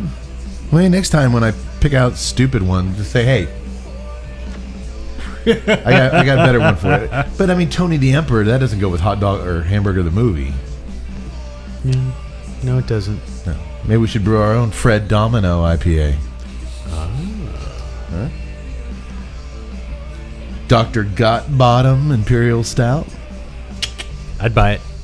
Let's just name all our beers after characters from this movie. The Paspotnik Porter. Prestapopnik. Don't look at me like I'm crazy that I can't say that name. It's got 20 letters in it. All right. Well, the next morning at the Center for, after the big pool party that night before, at the Center for Pickle Research, the students start learning their craft immediately. We go into the surgery room where they lose a giant pickle on the operating table. Okay. It flatlines. We see the heartbeat flatline. The highly eccentric Dr. Mole reveals that in death, the pickle has left them new life, and he reaches into the pickle's belly and pulls out a tiny pickle. Look, a tiny gherkin. Oh, and it gets better. Twins. And dude, everybody's all cooing like, I was about to say, I love how serious the actors are taking this. Oh, dude. But isn't this this is another, because I believe this sequence is actually, it's like a montage. It is. But it's a slower montage. Correct. No, you just spend a little time. Next, we go to the onionology class. Yeah. Where they're studying onions and they're all crying. The instructor has a gas mask on. But it's got Mr. Burns like doing the philosophy of the Mia Vunk, his daughter, teaches a class on why their use of the bowl is so unique from other fast food chains. She wheels in this giant wooden bowl and she starts giving a demonstration of which parts of the bowl they do not use. I just like that line. Even though Buster Burgers are full of 100% bull, we don't use 100% of the bull. She fires up a chainsaw, Chops off its head. cuts off the wooden cow head, and then lops off his balls, which roll across the classroom floor. Fred picks one of them up. B9. Sister, I believe that's bingo. And he throws it at the nun, who grabs the testicle and passes out. Papostanik. Prestapopnik picks up. Ooh, scrotum. A real delicacy. He pulls out his food salt from his shirt. Sprinkles it on there and takes a big I love he has pocket food salt just there. Sprinkles it on there and just takes a big bite like an apple. Oh, man, it's classic. I'm totally saying that from now on. Food pepper and food salt. Pepper and food salt. Do you have any food salt? Is there other kinds? Clearly there are. You're a moron, aren't you? Maybe. No, I have a stupid podcast. Well, Lyman Vunk, who started all, he's giving a lecture in one of the auditoriums, and he has all the students repeat out loud the most important phrases they must commit to memory as Buster Burger managers. You eat it, you buy it. You eat it, you buy it. Bull is our business. Lots of bull in every bite. I thought you were going to repeat everything. I was going to, but then I was like, no, that'd take too long. We reserve the right to refuse service to assholes like you. And finally, put those cookies down, motherfucker. And you'll see they were paying attention in this class. And I just like the fact that you got this like 80-pound old man doing these lines who looks and sounds like Mr. Burns. He was the mean guard in Cool Hand Luke. Yes. Yeah, he's one of those faces that he's been in quite a few. Well, Drill Sergeant Druten also teaches a class utilizing the Lyman 9000, their lean mean burger training machine. It's the machine that separates the bull from the bullshit. It's an automated machine that heats the burger with laser beams, then applies the ketchup, mustard, and mayo, utilizing my favorite sound effect of all time. Oh my god, this is like, I heard this and I was like, oh, that's If you go to any of the Tuesday Night Cigar Club short films, you will hear this ad nauseum. And it's the exact fucking sound file. God.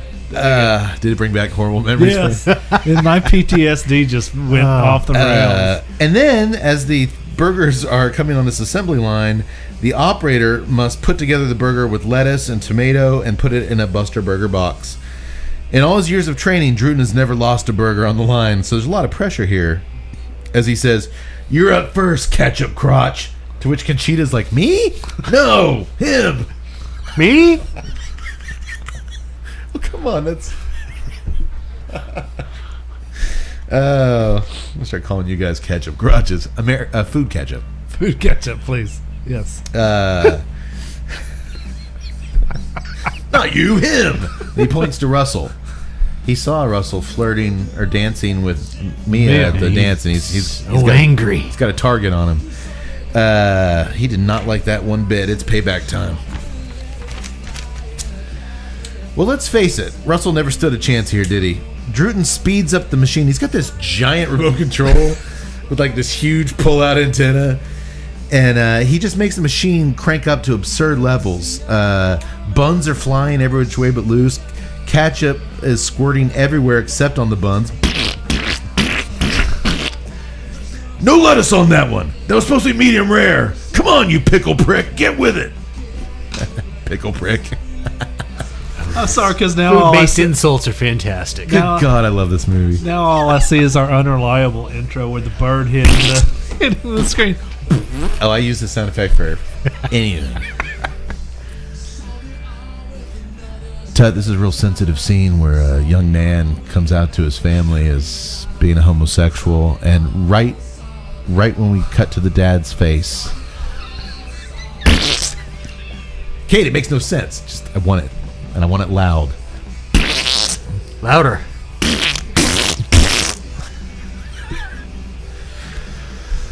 Well, the lesson ends with Druten shoving Russell's face into a sloppy mess of burgers and condiments, making him eat his mistakes. Not a good day for our hero, huh? No, it was not. Just gonna do that all night to make Tut go crazy. That night in the dorm, Russell's doing his best to study up on how to keep old people from hogging your tables forever at your Buster Burger. That's gotta be a real problem. Old people come in, get a cup of coffee, and sit there all day. So he's learning about that. But his roomie, Fred Domino, is too busy to help quiz him as he's blowing up a sex doll. Fred then fairly easily talks Russell into sneaking off campus by climbing on top of some laundry trucks to get some Chinese food. Not sex, Russell stresses, just Chinese food. What I love more than anything else is that, this being a burger university, the guards have Uzis. And they go through the laundry truck with their Uzis, and they find Magneto Jones. He was trying to sneak out. He had a gig that night. I still think he's being held against his will. He's a captive, yes.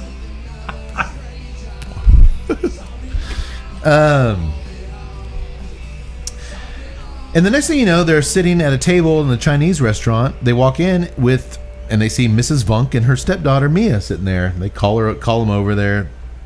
Russell's like, "We're sunk. We're busted." But they're like, "You know what? We had to sneak out for some. We can't just eat hamburgers." So they offered, come sit with us.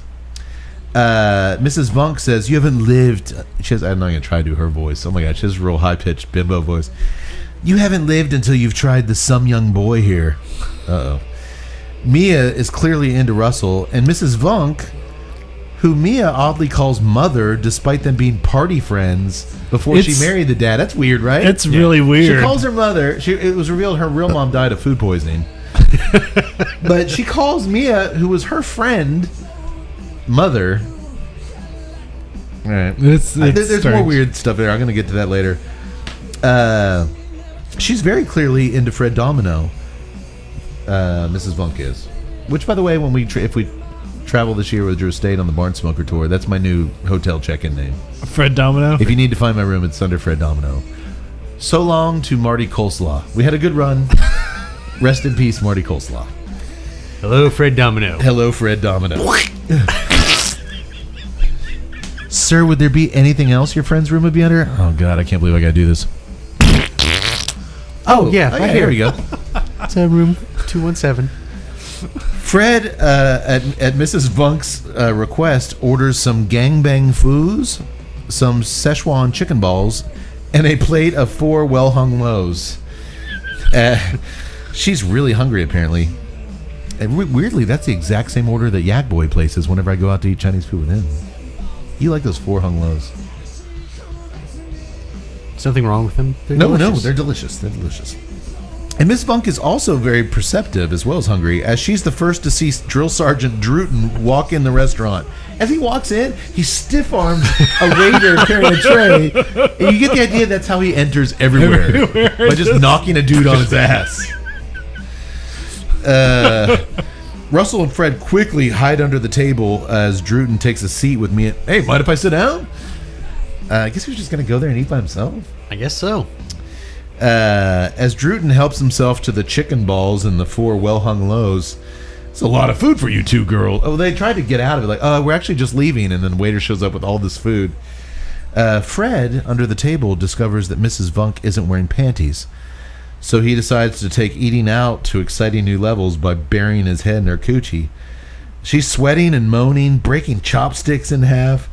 And surprisingly, Mia seems okay with her father's wife getting eaten out under the table. Well, that's weird. They were party girls. That's weird, right? Yes. The correct answer is yes. Well, Mrs. Vunk's breasts are dripping with sweat. She's sucking on a barbecued rib like there's no tomorrow. Despite Mia trying to turn the conversation towards this year's crop of undergraduates, to which Druten says, some real dum-dums, but I'm going to make sure none of them graduate. It's clear that things are building up under the table to a real climax here. Yes, under the table. I'm just waiting to hear the sound. And indeed they do.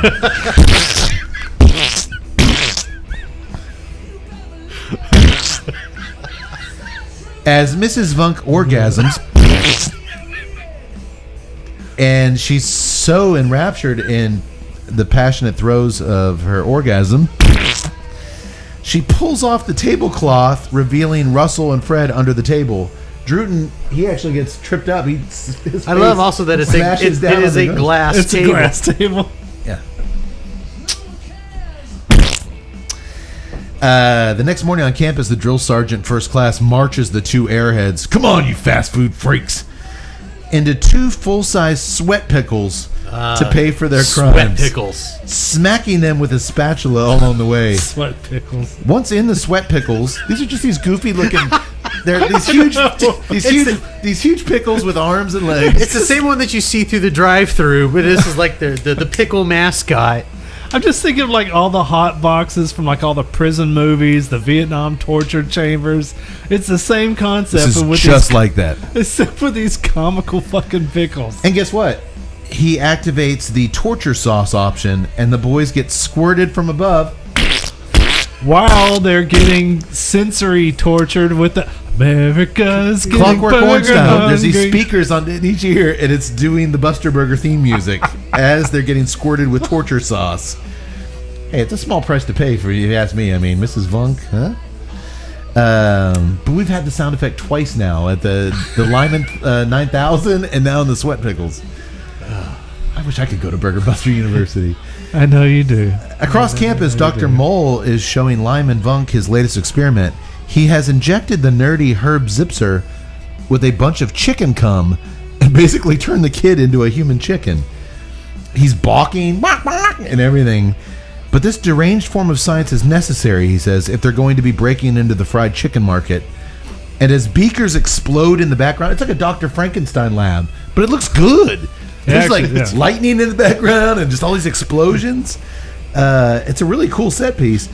It's made clear that Mr. Vunk is all on board with Dr. Mole's crazy experiments. Whatever it takes. He really he really wants to get into the fried chicken market. Whatever it takes. Love that guy. Well, boys, I think we've got, barring any late-minute surprises, I think we got the cigar figured out. Dark chocolate. Perhaps a enveloping marshmallow cloud in the back of the palates with a really nice Nicaraguan earth. I got a little jalapeno pepper in the nose. You guys not so much. We all got the leather aroma coming off the cigar. A really great aroma off the wrapper itself before. Why don't we do price point? $12.50. $12.50, Mr. Tutt. He just jumped right in there. I like it. I was surprised at how dry it is. The flavors are. I mean, it's just a. I'm not getting that dryness. Interesting. I'm not getting that dryness. I'll go 10. 10.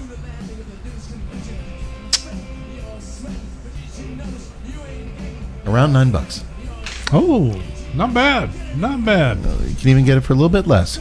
Tell you what, you head over to Famous Smoke Shop. Not bad. Use promo code TNCC20 and you get $20 off 100.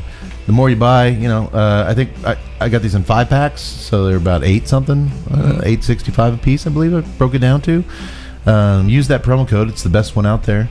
But yeah, I'm still going on it. We've been smoking now about an hour and a half. Mm-hmm. Yeah.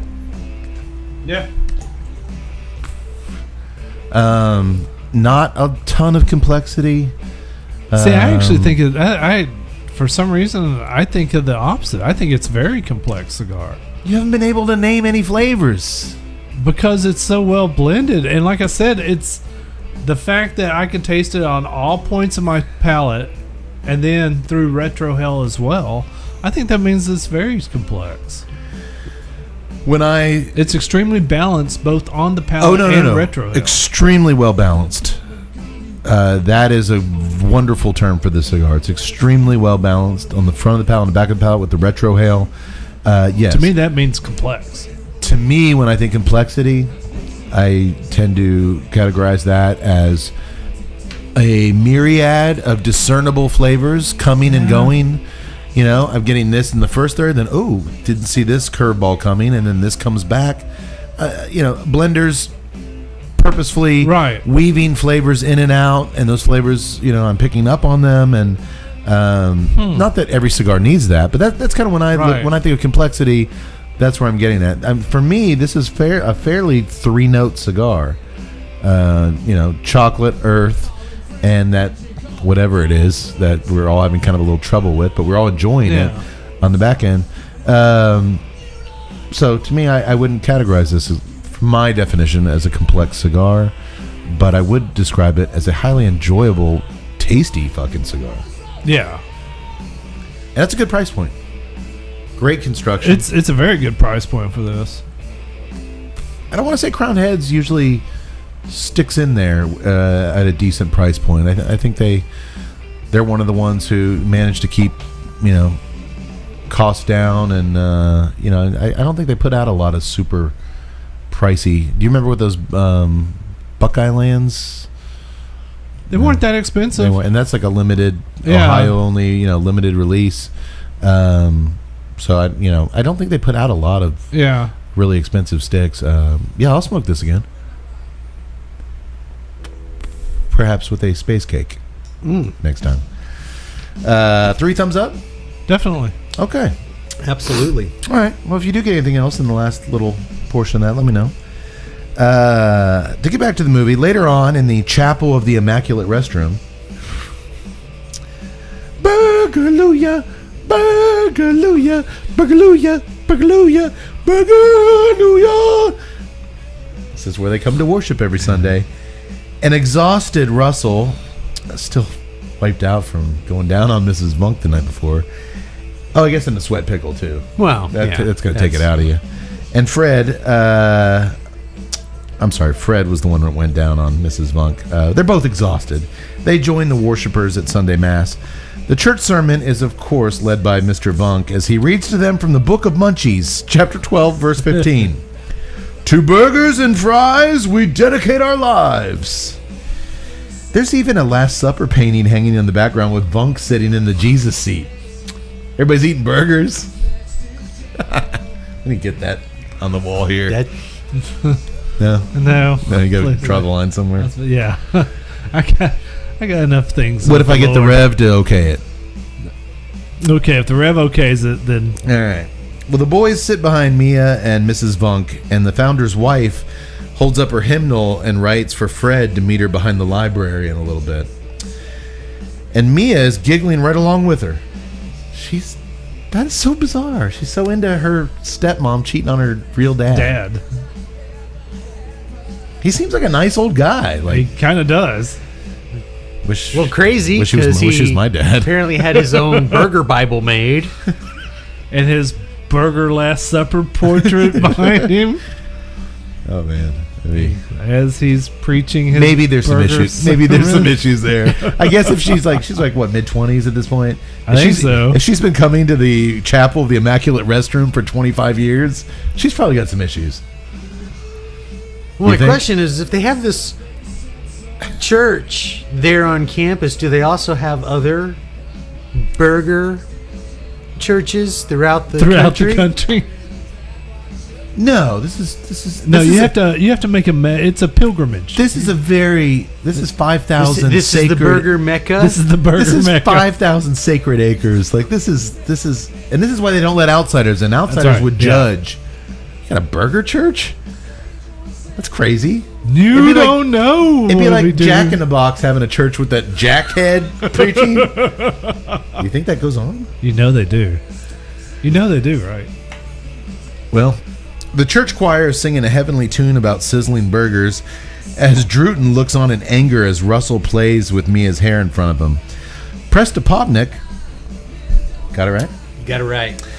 Prestopopnik feels the urge to eat some fruit out of Conchita's fancy headdress she's wearing to church. She's got like a whole thing of bananas up there, a whole thing of grapes. She is every South American stereotype you can do. So he goes for some grapes and he stops himself and he hooks himself up to a shocker. Magneto Jones makes the mistake of like, "Hey man, you okay?" And he grabs him and he starts shaking. Oh man. Oh, and during the service, Herb Zipser is over there clucking like a chicken. He's sitting next to his new best friend, mad scientist Dr. Mole, who then just slaps him. Yeah. I'm telling you, folks, I said it earlier, this crew of characters is the best you'll find in an 80s TNA comedy, hands down. And I'm going to go ahead and say it. I know you guys won't agree. To me, they are a better crew and better cast of wacky characters than Revenge of the Nerds. There, I said it. No. But close. Very close. Better. All right, so I'm going to contradict myself. Better actors, better scene writing in terms of being able to get little vignettes with each character in there and having the most delivered in those vignettes. Because think about the first Revenge of the Nerds. Poindexter really didn't do anything. He was always just around. And the Asian guy had his little moment. But there's a chemistry that, and maybe it's just preference. You felt a brotherhood kind of more bonding in Revenge of the Nerds than with these guys. Right. But the actors, like I said, the actors and the directing and the script of Hamburger is superior to Revenge of the Nerds. Thank you. Yeah. It's a funnier movie. It is. It is a funnier movie. No. There's way more laugh out loud jokes. Not going The there, only we got in Revenge of the Nerds is when the basketball went in the chili. We got one of those. And of course we had Booger. You can eat that. But no, and you know what? Booger emerges from that as, kind of your hero, and like we don't have that. Like, I'm not going to be like, I want to live my life like Fred Domino. Booger. I honestly think without you take Booger out of Revenge of the Nerds, you're saying this is a better movie. No. Okay. I just love this movie so much. It's a fun movie. There was a social commentary going on with Revenge of the Nerds that I thought gives it a little bit more gravitas. Well, that's the thing. Picture. Nerds went for gravitas, especially there at the end. This movie, they kept gravitas away with that spatula, waving it away. Who are you? Kruger was there with the spatula. Gravitas and deeper meaning. Get out of here. Get in the pickle. You slime bucket. You tub of crap. Who are you? Moral compass. Get in the sweat pickle. As Fred heads out the dorm room later that day to meet Mrs. Vunk, Conchita from Guacamole barges into the room. Uzi first. She brought her Uzi. And demands... She probably robbed one of the guards. Give me your Uzi. And demands that Russell deliver her 7 orgasms or she'll cry rape. Yikes. But he cleverly gets out from under her tight, naked body by saying that what he really wants is your brother. Those hard muscles from freedom fighting, all that. He has this little really stereotyped gay voice he puts on. But hey, it works. She's disgusted, calling him a fruitcake. I came to this country to call me names already. I came to this country to find a real man. You're a fruitcake. Oh, shut up, bitch, he says. Like in the social bitch. But hey, still no sex for Russell. I'm proud of him. And I remember when I watched this movie just thinking, like, you idiot. Are you insane? I'd fathered a dozen freedom-fighting babies. Of course, I was, 8? Doesn't she, like, break into his... I mean, she comes into the room and she's naked. Yeah, she literally knocks on the door, and then when he opens thong it, and nothing else. She comes in a thong and an Uzi. She's taking off the fruit basket off her head. Oh, she should have left that on. She should have left that on. He could have been like, leave me one of those bananas. You fruitcake. It was a different time back then. You were allowed to say faggot and fruitcake and stuff, and you could never do that now. No. You shouldn't be able to do it now. I'm sure Dick Buckus would still do it now. Well, you go tell him he's wrong. You go tell him not to say it. So she storms out in just her panties, but Russell's pledge of abstinence remains intact. While meanwhile, behind the library, Fred and Mrs. Vunk are getting on in a helicopter. There's just this random helicopter sitting there. Oh, Simon or Lyman bought it for me. Nobody ever uses it. It's kind of like my Melania Trump voice. Yeah, I was like, I don't know what voice you're going there, but hey man, I've had some baked goods. All right. So they get in this helicopter, immediately start peeling each other's clothes off, and in doing so, they inadvertently turn on the helicopter. As Fred buries his face in Mrs. Vunk's impressive knockers, yeah, actually they were impressive. they were quite impressive. Magneto Jones still By the way, handcuffed. I have to stop. Have we seen her anywhere before? No. I haven't. Her and Mia both really didn't do much. They did a lot of the late night B movie stuff. Mia, I mean, ended up in one of my favorite films, Malibu Bikini Shop. How have we not done that on the show? It's coming, I'm sure. For some reason, I keep thinking that I've seen. And I'm not saying that you haven't. Yeah. It's just one of those where, I mean, the majority of the films they did, I mean, it was she didn't do anything really out of the 80s. I mean, she stopped acting altogether. Yeah. So, No, wouldn't it be funny though? Like, yeah, she was in Silence of the Lambs. She played FBI agent Davis. No, of course not. She's never done anything. She's just a terrible actress. She was good in this. she did some the B grade horror flicks, stuff like I that. think she was in a couple episodes of Love Boat. Yeah. She played the dinghy. No, she's great. She's great. Well, Magneto Jones runs out to the helicopter, still in shackles. Again, they just never take him off of him. He has a gig performing that night, and he sees the chopper as his escape plan. Well, Mrs. Vunk reaches down, and I think she thinks she's pulling on Fred's ding dong, but she yanks it up on the throttle. Correct throttle? Is that Yes. the throttle of the helicopter? No, that was the. I don't know. It's Ascender. helicopter. It makes you ascend up in Yes. the air. The Ascender. The ascender rod. The uplifter. The ascender rod. The uplifter rod. Well, she reaches down in his crotch and checks down. He lifts them up, and they're airborne all of a sudden. The helicopter, just like that. It's that easy to get an helicopter in the air. And the chopper starts soaring wildly above the Buster Burger campus. I loved how the score here was like this action kind of score, like kind of fast-paced, just musical, but they worked in the Buster Burger theme song. Did you hear that? Like just the little notes of it, just here and there, they just sprinkle it in. Oh my god, it's awesome. They are just swirling. I mean, they're going over the campus. People are like taking cover. They're just all over the place.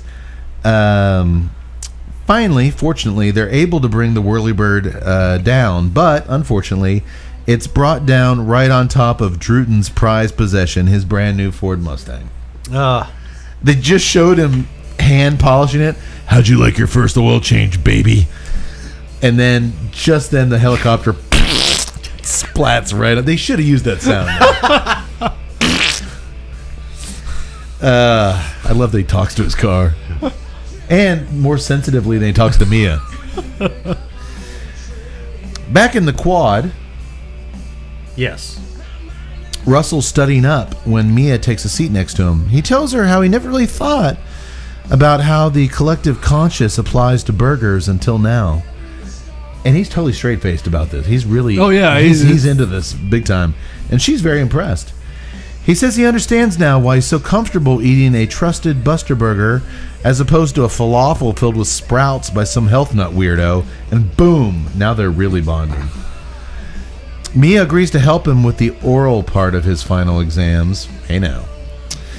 But she warns him that after that, Druton's going to do everything he can to sink him. But until then, they might as well make out. So they start kissing, and Druton's over there with his spatula behind the bushes and driving him crazy. While Russell and Mia are flirting and making out ad nauseum, Herb Visper is getting the Silkwood treatment. He's getting hot showered like you spray down radioactive people by these two overweight old ladies in swimsuits, and it's so shocking to him that he lays an egg.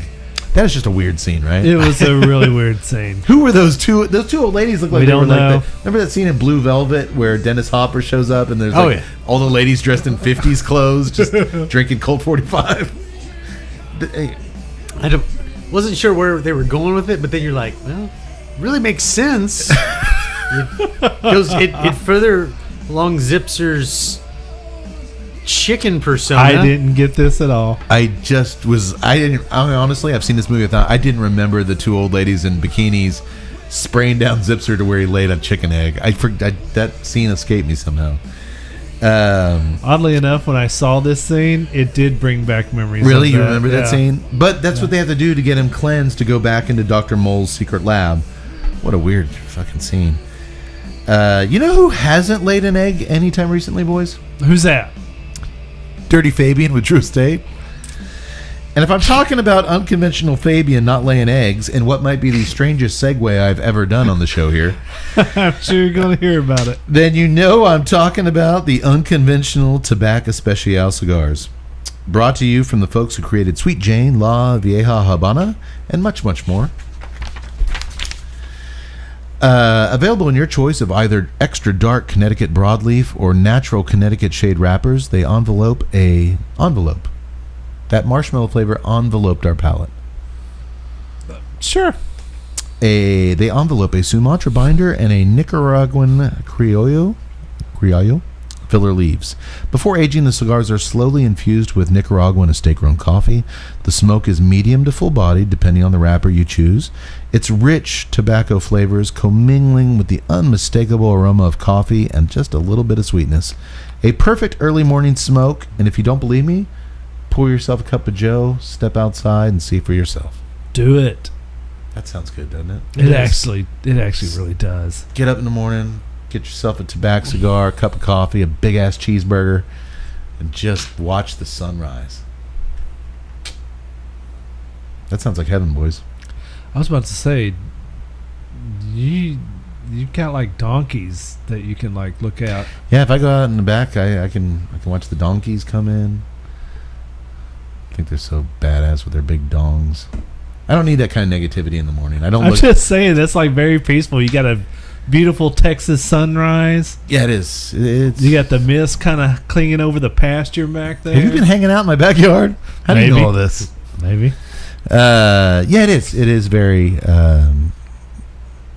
I light up that tobacco with some coffee. I don't get to enjoy those. The morning we just described. I was about to say, doesn't happen a lot for me. Get you that love buzz that Reb brought. Oh yeah, man. Man. I'm over here like Miss Vunk or whatever at the sweating. Break your cigar in half. Get this man some Szechuan chicken balls. You guys a fan of Szechuan chicken balls? I have actually had those. I hadn't had the 4 well-hung young boys or whatever, but I don't think anyone has. maybe your brother. Over under on me getting tossed out of the Chinese restaurant when I ordered the 4 well-hung young boys. Let me get a platter of 4 well-hung young boys. You guys, are we sharing? We doing this? It was the 80s. You can make jokes like that. True. Very true. Not now. Not now. Can't make jokes about that. You can't call people fruitcakes. Yeah, you can still call them fruitcakes. Can you? Well, you can't call gay people fruitcakes, but you can call. I call you guys fruitcakes. Yeah. Yeah. Yeah, especially you. You eat fruitcake. I love fruitcake. If you You mean are fruitcake. fruitcake just as in batty and crazy, Yeah. that's you can. You still guys do are a that. couple fruitcakes. Oh yeah. Yeah. For some reason, I just get the guy from what was it, Color of Night, the detective. Listen, you fruitcakes. Listen, you fruitcakes. Oh. Every time you're saying that, Ruben Blades. I just hear his voice doing it. You fruitcakes were up late last night bending fenders. What did he does call them some real derogatory terms because they're all like mental patients. Listen, you ding dongs. You got the fruitcakes in there. You got the ding dongs and the fruitcakes. These guys are batshit crazy. I think we get in trouble for that voice we just did. No, Probably. maybe I don't know anymore. I just can't. don't know, man. That's why we've been doing so good lately. We've been doing new movies where they don't offend anybody. That is true. That is true. Well, remarkably, all of our crew, Magneto Jones, the clucking Herb Zipser, Fred Domino, and Russell, they all passed their oral exams with flying colors, which leaves only one final test. For 8 hours, they will be handed the reins to an actual Buster Burger franchise and be expected to run it from breakfast, lunch, and dinner. And at some point, Druten and Dean Vunk make a surprise visit to judge how they're doing based on profits and cleanliness. Sounds legit. Druten makes Russell the store manager, and he kind of chuckles. May God have mercy on your souls. He's not going to make this easy on him, is he? No. He's got some tricks up his sleeve. He's going to get that spatula going. Things start off smoothly enough with Prestapopnik I think so. Yes, that is correct. and the Zipser working the register under Russell's watchful eye. Things are going pretty calm. People are lined up getting their food. Did y'all see on the sign an order of refried spleens only cost $1.19, and a side order of cow catchers baked in longhorn batter with an order of meadow muffins only ran you 49 cents? God, the 80s, man, those prices. How much you pay for meadow muffins now? That's, What are these? I'm pretty sure meadow muffins is a Is a what? isn't that what they call the cow shit? yes. Meadow muffins. So I don't know what the hell. But 49 cents, that still seems like a pretty good deal. Actually, I've never heard cow shit described as meadow muffins. I think hadn't that either. is awesome. I just Oh kind no, that I've always heard that. I figured That's that's what it was. Yeah, It's actually pretty cool. that's what those donkeys with their big dicks are doing out there, dropping meadow muffins all over the place. You have some issues. That's why I drink my coffee inside now.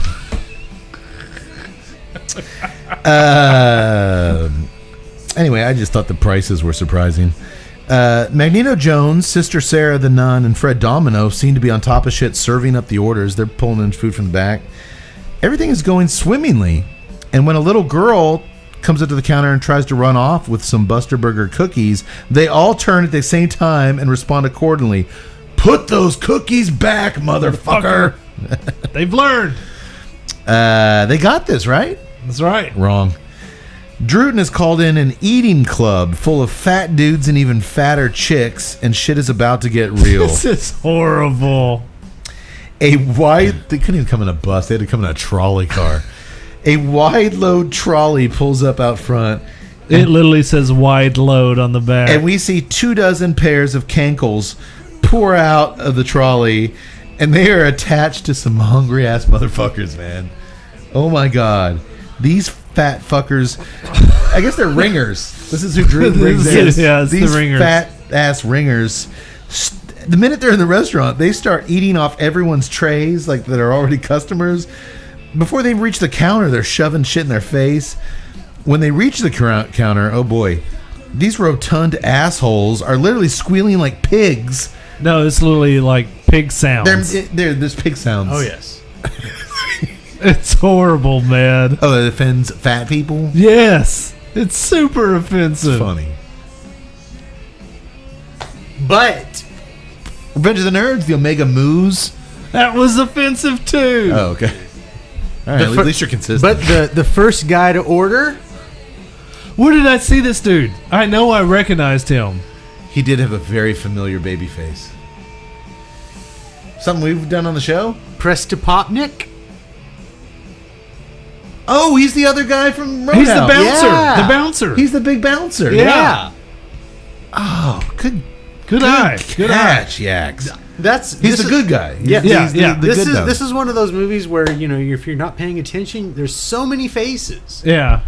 that you're just like, Well, it's hard to see any faces with their giant asses everywhere.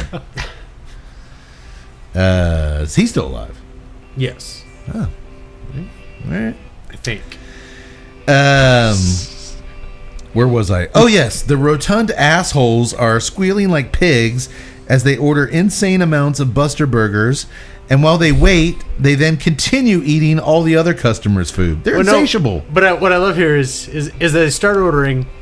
There's two. The guy from women, Roadhouse they're- orders like 40 burgers. He's like and the two girls, they're twins. Yeah. And they order this insane amount of food. Oh, and a Diet Coke. And I love And the fact that Prestopopnik diet. yes. That's bad when Prestopopnik questions your choices. I did think that was funny. But am I the only one that actually does that? No, that's the reason why it's funny. A lot of people, they're like, Hey, every little bit helps with calories. Give me that 4,000 calorie I burger. want 60 burgers and a Diet Coke. Pulling to Sonic. I'll take 2 extra long chili cheese conies. Give me a order of mozzarella sticks, some bowl chips, a couple Meadow muffins, and a Route 44 Diet Coke, please. I'm sitting here. You tub of crap. What'd you say to me? I look in the window. Donkey ducks his head down there. Tim! I got your extra long cheese conies. Damn you! I also like the fact in this eating club, they're all just extremely overweight, and except for like one They're 60, fat, dude. You except can one say it. 170 pound. I'm not gonna say it. There's 170-pound dude who's like just like pencil thin. Oh, you think you had like a fetish for those fat sisters? Probably. A lot of skinny guys dig fat chicks. There's nothing wrong with that. No, nothing at all. Whatever you like, man. Well, to make matters worse, Druten has hacked into the drive-thru's intercom, and when an African-American motorcycle cop pulls up, he tells him, "Skate, pig! We don't serve skid-marked freeway smoking donut munchers here." Oh my god, dude. This doesn't go over well with the police officer, obviously, so he demands to speak with the manager, to which Druten responds, "Hey, Kunta Kinte! Your check's waiting at the welfare office. Move along." That can't end good. Oh no. The cop says he ain't taking this shit from a talking pickle, and he speeds off. A lot of people have problems with that pickle. You think Dick Butkus reading that script even thought twice about saying this shit? I don't think that was the script. I was gonna say. So you need to say something offensive to the guy. Leave it to me. No, I'm just wondering because I mean, obviously, I got it. I've never, I played in the NFL. I've never heard a story bad about Dick Butkus as far as like. I haven't either. But I'm just wondering if because he had never done a movie before, like, all right, I got paid. I say these lines. Like, do you think it like ever turned to the director, Mike Marvin, and was like, I can't say this shit? I'm just hoping he didn't turn to the director and say, I've got some notes on this scene. You ever see Roots? Watched it last night. I got some new stuff to work in. I just wonder if he like ever has like, dude, you have this legendary career. You have established yourself. Like, Do you think if you made this movie today and you asked like, But he was in a couple of different things. Like, all right, he was in the Blue Thunder TV show. he was in the Blue based on the Thunder movie. TV He was in show. that. There was a couple of other things that I've seen. I think this him was his in. first thing, though. I think so, and so Yeah. I'm like, maybe he was just so. All right, this is what you I'm a do. team player. I'm going to say. The director wants me to do this. It's like the coach telling me to do this. I want to do this. I'm just saying, if you like nowadays, if you tried to make this movie and you brought in like, Well, first of all, let's go to stay with the Chicago Bears with Brian Urlacher. Yeah. And he's playing Drute, and you're like, all right, you're going to say Kunta Kinte. Well, like, first of all, you can't say this shit now. of course not. But do you think even like Back then, I mean, you're not that far removed. You're only like 10 or so years removed from Blazing Saddles. So that's an era that, is all holds or no holds barred. Even maybe Butkus was just like, you know what, this guy is the ultimate asshole. I'm just going to relish in it and just make him the biggest asshole he can be. Yeah. And he did a great job. I mean, think back to like Jackie Gleason. I mean, some of the shit he says in The Toy and Smokey and the Bandit. I mean, that's all racial tinged. Yeah, I guess it's funny how far we've come. I mean, it's great how far we've come, but yeah, this would never in a million years. Hey, Tom Brady, here's your lines. I definitely don't want to be like, yes, I wish I could go back and hearken the times where you could call black police officers Kunta Kinte.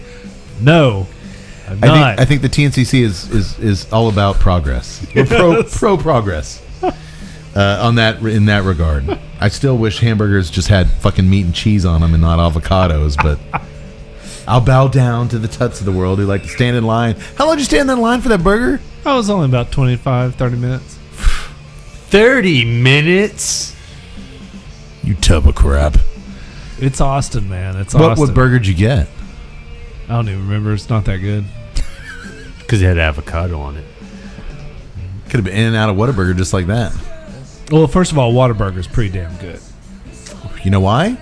For the most part, it's a basic burger. Right. You can get a little crazy with the Monterey melts or their special burgers, but for the most part, it's just meat, cheese, and some But toppings. I will say, if you go to one of these Smokehouse burger? if you go into one of these Onion burger, rings. Yeah. if you want to go to one of these burger art houses like Phil's in Austin, they have like all your fancy burgers. But then they also have the classic. it's either the Brookdale or the Allendale. I can't really remember. Which is basically like your classic bacon. The Allendale? Yeah. Well, it's a neighborhood in Austin.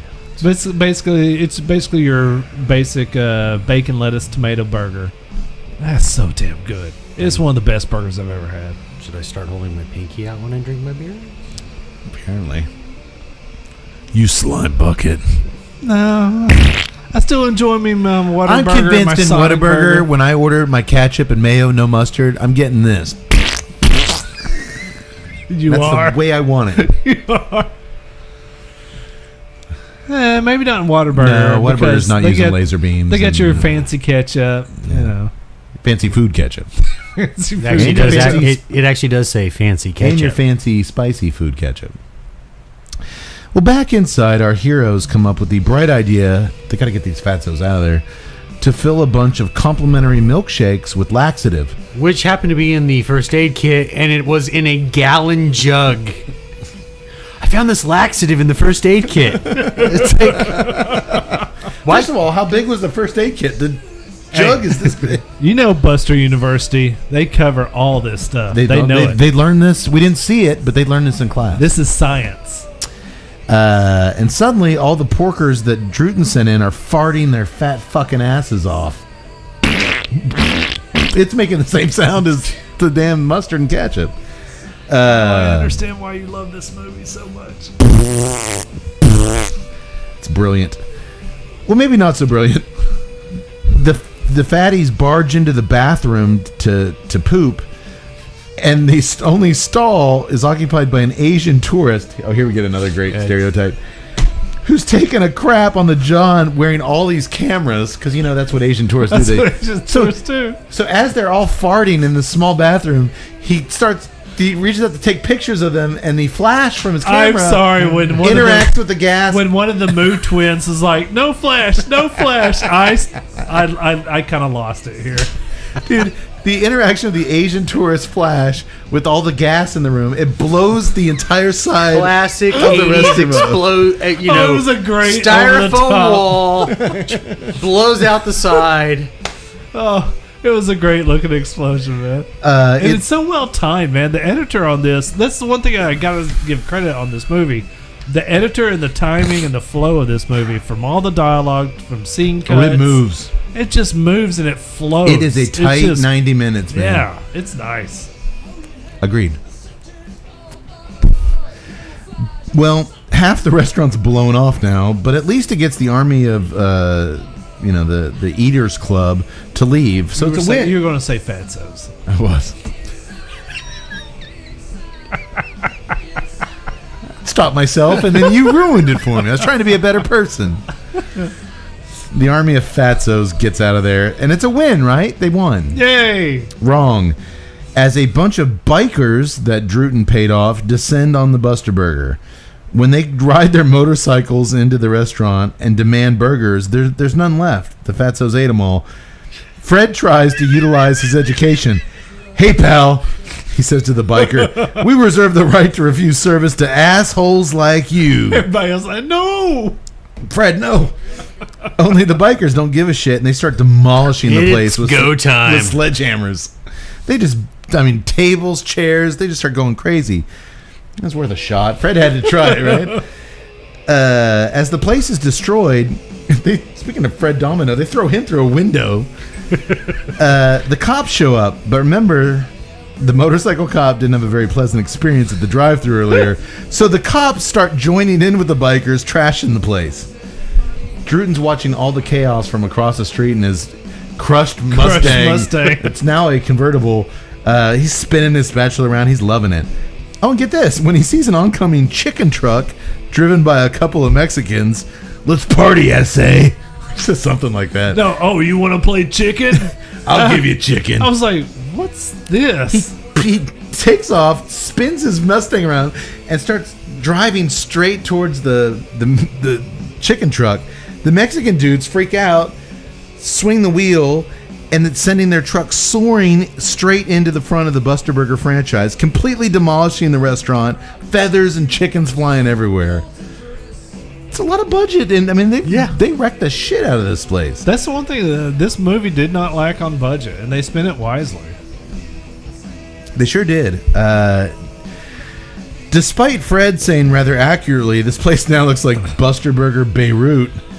Boy, that was an ongoing 80s reference, isn't it? Whenever something was crazy, they throw Beirut out there. Yeah. Russell is not deterred. What were you going to say? Well, I was going to say, right after this, then everything sort of breaks up, and, the lead cop, he says, he basically calls an end to the whole thing, like, enough! Yeah. This place is, wasted. But right then, I saw that guy, and I was like, damn it, this is one of those movies where it's like, literally, you see someone, and I was like, this guy... The African-American guy? Yeah. Who is he? He is a stuntman. And back in the 80s and everything, he did everything. TV shows, Fall Guy, you name it.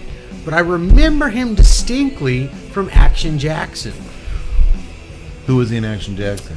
If you remember the group of killers that what's his face employed, that he sent out to kill all of his. Oh yeah. He was the guy in that group. I don't recall him, but I remember the guy had a recognizable face because it was one of those faces where I was like, I know I've seen this dude somewhere before. Oh, he was been in everything. Yeah. Just stunt, He was good.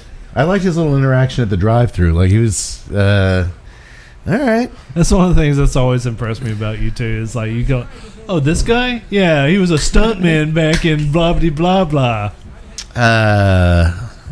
Well, especially at this point in the evening when we can recognize anybody. That's always a good sign. We are professional podcasters. Somehow, some way. Still managed to do it. I gotta be honest. You're well into your second. I'm still puffing away on this, man. This is a long, slow burning cigar in the final third.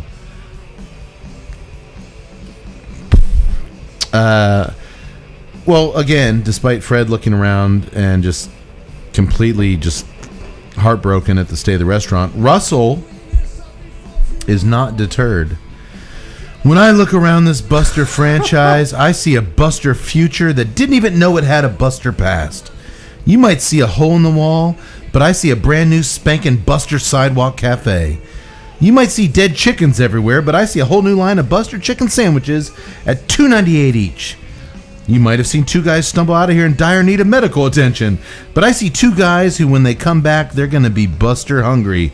So let's get our Buster butts cleaning this place up so we can get back in Buster business. Yeah! Dude, this is the first time in his life he's ever fired up. Believed in something. Holy shit, man. Way to go, Russell. He's Buster inspired. But uh-oh. Just then, Lyman Vunk and the Vunk girls show up in his stretch limo. Again, big horns on the front. Just the caricature of a limo. It just keeps going and going and going. It does. Kind of like that donkey penis out there. Oh my goodness. That one's not going away anytime soon. Well, they walk into the restaurant, and Lyman Vunk is in obvious and understandable shock at the state of this place. But before he can speak, suddenly Sister Sarah, the nun, pulls a whole chicken. When that chicken truck went in, crashed in, one of the chickens flew through the air right into the fryer. And she pulls out the chicken out of the fryer and says, "It's tasty, by God!" And that's all Lyman Vunk needs to hear. He's been looking for a slogan for his fried chicken launch, and now he has it. He'll put her face on the billboards all around the country, call her the Frying Nun. It can't lose. Give them all A's, he tells Druten. I just love it. His shock. What? What did you say? What did you say? Hey, she said earlier in the film, God brought her here for a purpose. Maybe it was to help Russell and all the others achieve their maximum potential. God works in mysterious ways. Lyman should have just taken a trip to West Texas, where they finish almost every sentence, by God. Need a lot of fried chicken. Well, apparently this wasn't there. This was in Colorado. By God. This was in Colorado. Lighter. Well, they get enough Texans going up there for the summers. By God. By God. By God.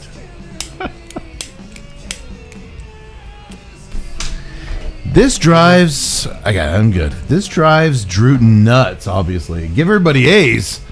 But Lyman Vunk suddenly agrees to promote Druten to the executive board of Buster Burger for mentoring these young students.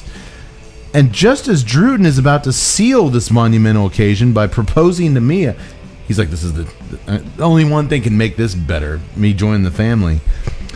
Prestapopnik removes his shock treatment thingy from his finger, and they pass it around and clamp it on Druten's balls, which, when activated, causes him to start shaking crazy. Grabs a milkshake and splatters it all over Lyman Vunk's face. And immediately, dude, he may be a nice old man, very successful nice old man, but public humiliation? No, he's not putting up with that. He totally demotes Druten on the spot to a mere pickle picker. Yes, our heroes win, and they work together to win. Just like the nerds on the stage singing their song, these guys pulled together. They passed around that little shocker, hooked it up to his nuts, and boom. I think Lyman was a little harsh. I was waiting for the Burgerluyas to start up in the background. Burgerluya. We're gonna get a song in a minute. You thought that was harsh? Yeah, demoting all the way down to pickle picker. But considering what Druten did to this franchise, he destroyed it with bikers and the Kunta Kinte thing that didn't. Yeah. Okay, I'll I'll retract my. How about we side on the side of karma here? Let's assume Vunk knew more than he let on. Well, we cut to the graduation ceremony at Buster Burger U as Druten picks up trash nearby. He's not a pickle picker; he's a trash picker-upper. Just mumbling and grumbling. He doesn't have a spatula anymore. He's just got that little sharp thing you pick up trash with. Oh, how the mighty have fallen. And he got everything that was coming to him. Also, I got to say, dude, what if every time he stabbed trash? You would just absolutely love that. Oh, God, that'd be great. What were you going to say? Surprisingly, there also was a lot of trash on campus.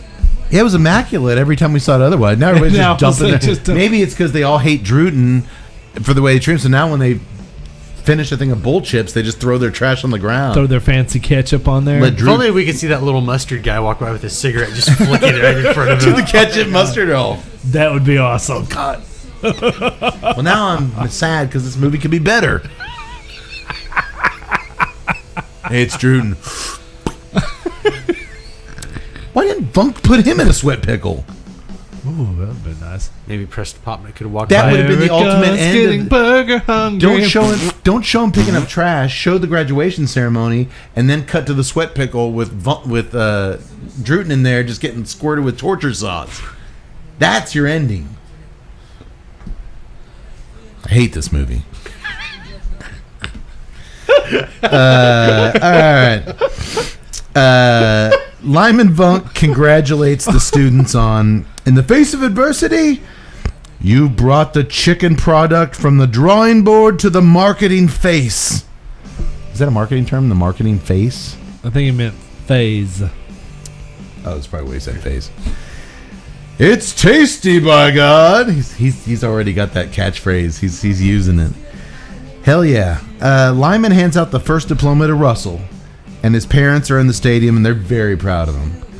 And Mia Vunk is very proud as Fred Domino gets his, or Mrs. Vunk, and Mia's still okay with that. I still don't understand the situation, but you know what? It's all right. And then all the other graduates get their papers.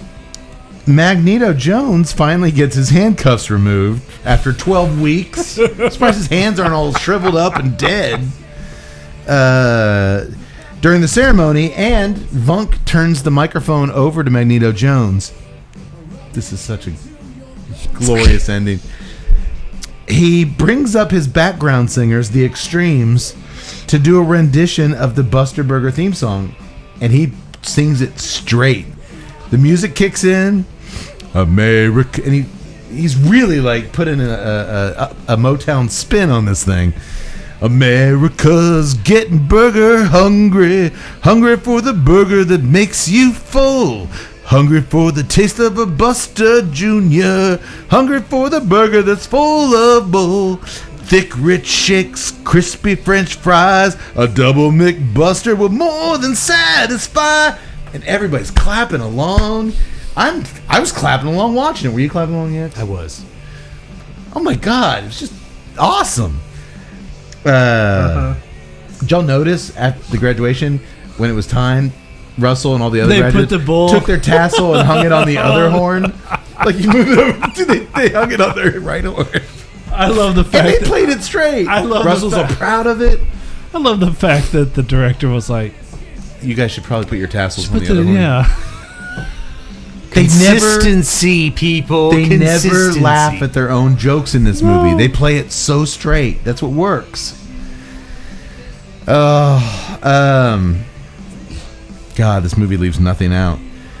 We then start the Hamburgers in America song again as everyone tosses their graduation caps in the air. Everyone's clapping along to Magneto Jones.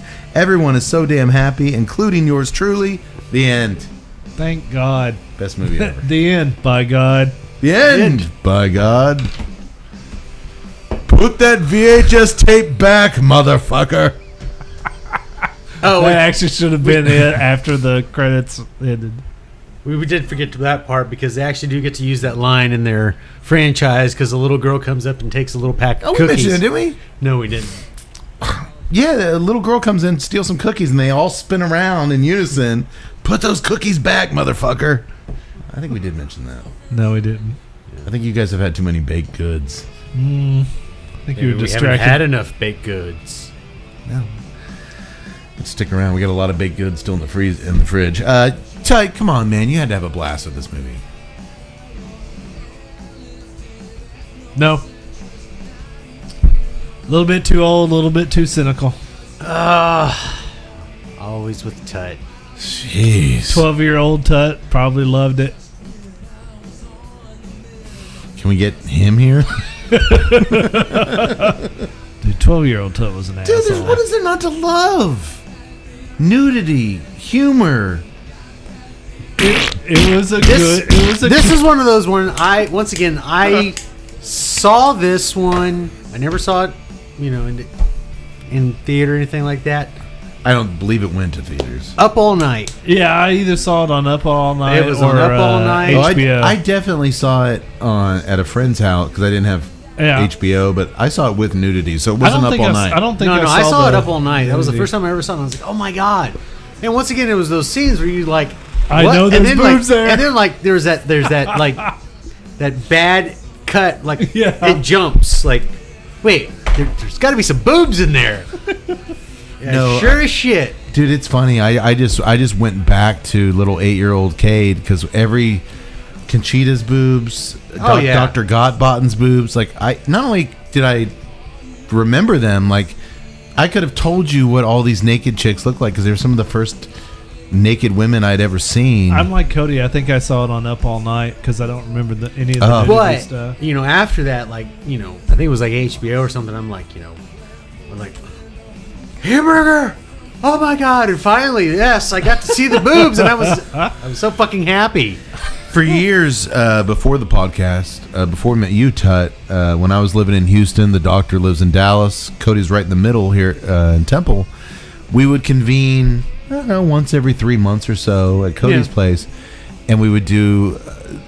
The idea was to do a movie marathon. We'd start in the afternoon and watch movies till we just couldn't see straight. We'd just get a shitload of beer and everyone would bring like 3 movies to the table.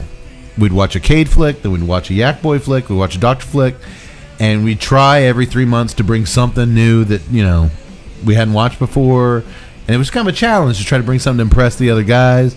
And we tried to program it to be like, you watch like if there was an action flick that you wanted to see there, you'd show that first. Yeah. So like after the pizza at dinner time, the last 6-7 hours was nothing but TNA, and but I'm not kidding.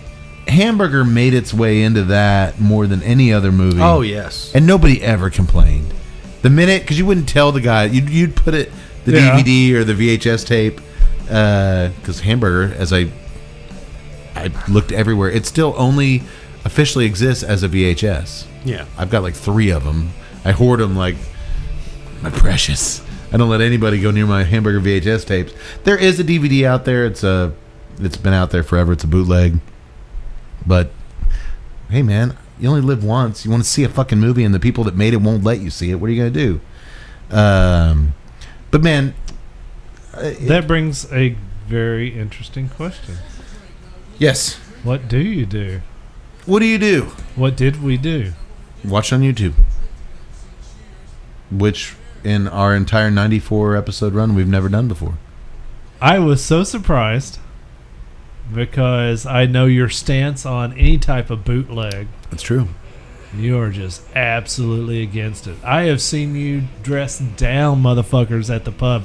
Strangers at the pub when they're talking, oh yeah, I just downloaded it off of the, whatever the My stuff. Fire Stick, I get everything free. I just watch, movies that are in theaters, they're watching it at home. And I have seen you tub of go- crap. Pretty much. I have seen you just dress them down.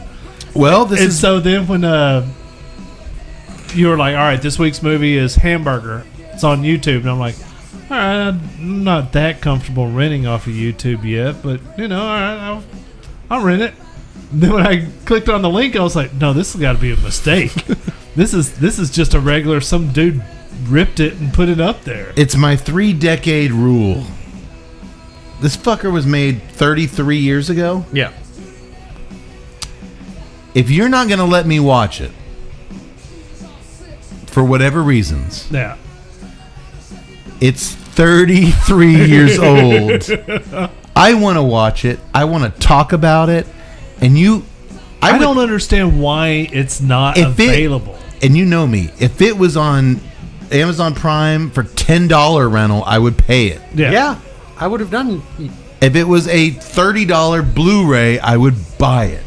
That's why I don't understand, like, whoever owns the rights. So I'm not going to apologize for watching on YouTube. It's 33 fucking years old.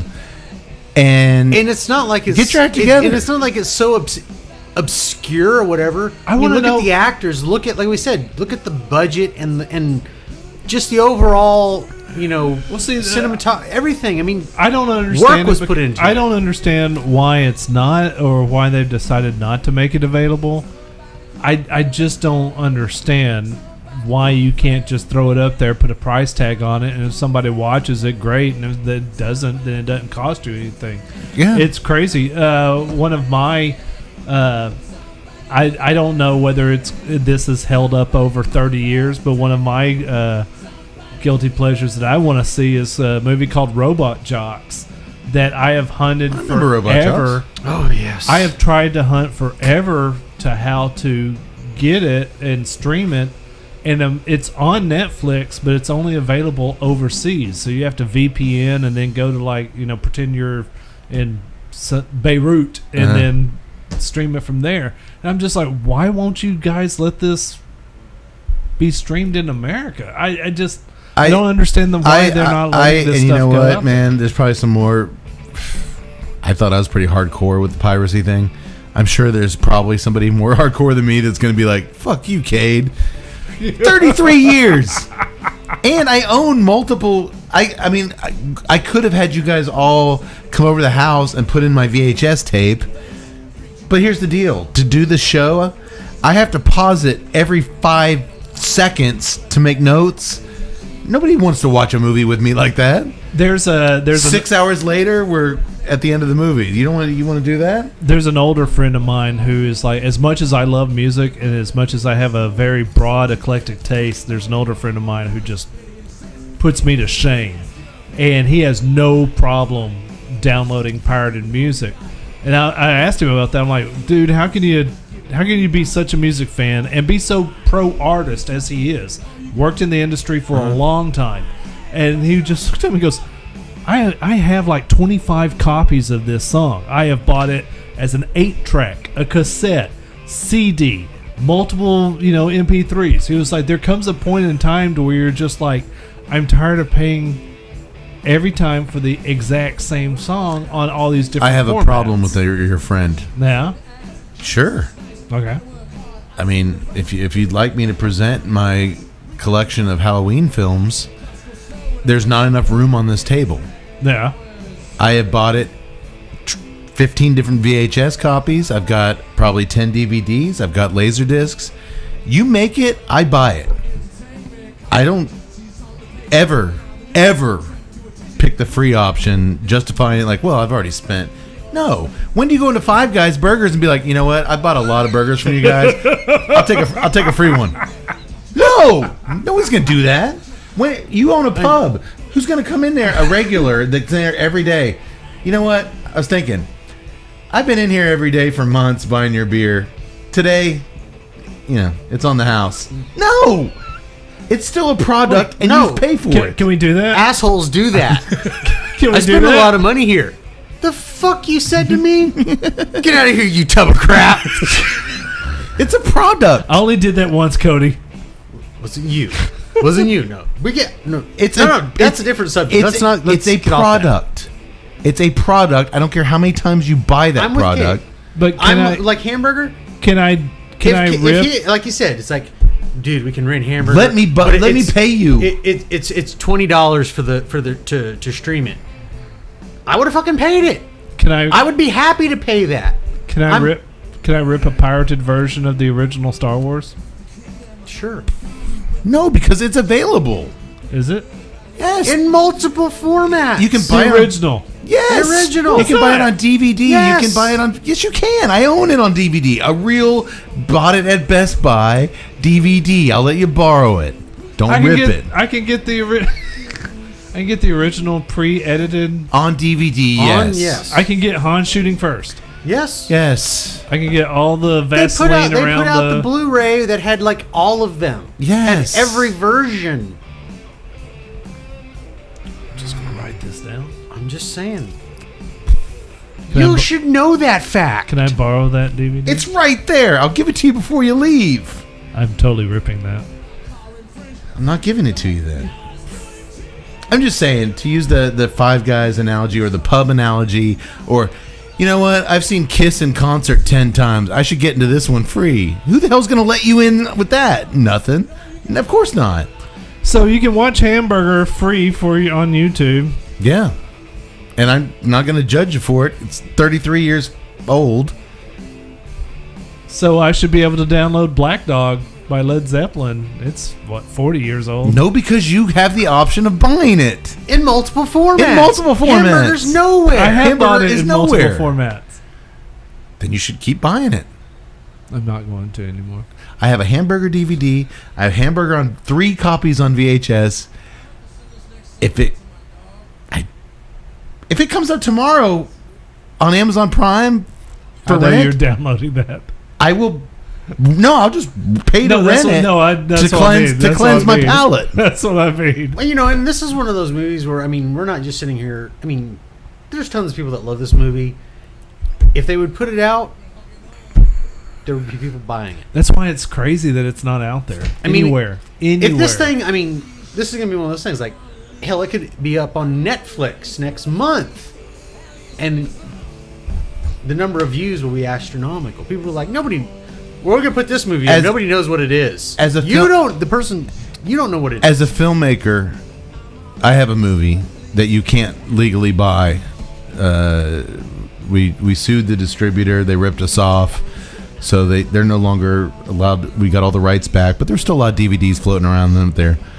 But once they were sold out, I got all the garage full of fucking DVDs. But due to various reasons, I can't offer it up on streaming service or whatever. So for the time being, there's no way you can legally see my movie. So I put it on YouTube for free. Yeah. Hey, which is cool. I can't make any money off of it. Watch it. If one day things happen to where I can put it on Amazon Prime or Netflix and legally do that, then I'll pull the YouTube one off. And if some asshole puts it back on YouTube, then they will hear from me. But I'm of the opinion, like, if I want people to see it, yeah, I'm proud of it. Go watch it. Which makes me really kind of curious as to why they don't make Hamburger and those types of films. And if some asshole put, other than me, put my movie on YouTube, I'd be like, no, dude, 33-year rule. We're not even close. Get that shit down. I can give it away for free. I'm not letting your ass talk to me in fucking 23 years. Oh, I can't wait for some young buck to do that. Hey, 33. Well, they did. Rule. They did. The week that our DVD came out for my film Underbelly, we got a torrent site, and we were warned about this, so I was kind of clued in because I never went to torrent site. I wasn't interested. Right. There was something like 16,000 downloads in the first week that our film was released. 16. Now that there's pretty cool. There's a false equivalency there. People are like, that's 16,000 copies of my movie that I didn't sell. Well, no, those 16,000 people weren't going to buy my DVD. Right. I'm not, an idiot. But at the same time, that's 16,000 people that downloaded my film that is now sitting in my garage. And, it was a lot of work to get that shit pulled off. Yeah. And at the same time, I'm getting screwed by it was just a mess. It made me just, get completely frustrated with the entire distribution process and the entitlement of these people just that, I buy a lot of DVDs so I can just watch this. No, that's not how it works, asshole. If I like it, I'll buy it. Do you go to a restaurant and order it and be like, if I like what I eat, I'll pay you? No. That's not how anything works. You tubs of crap.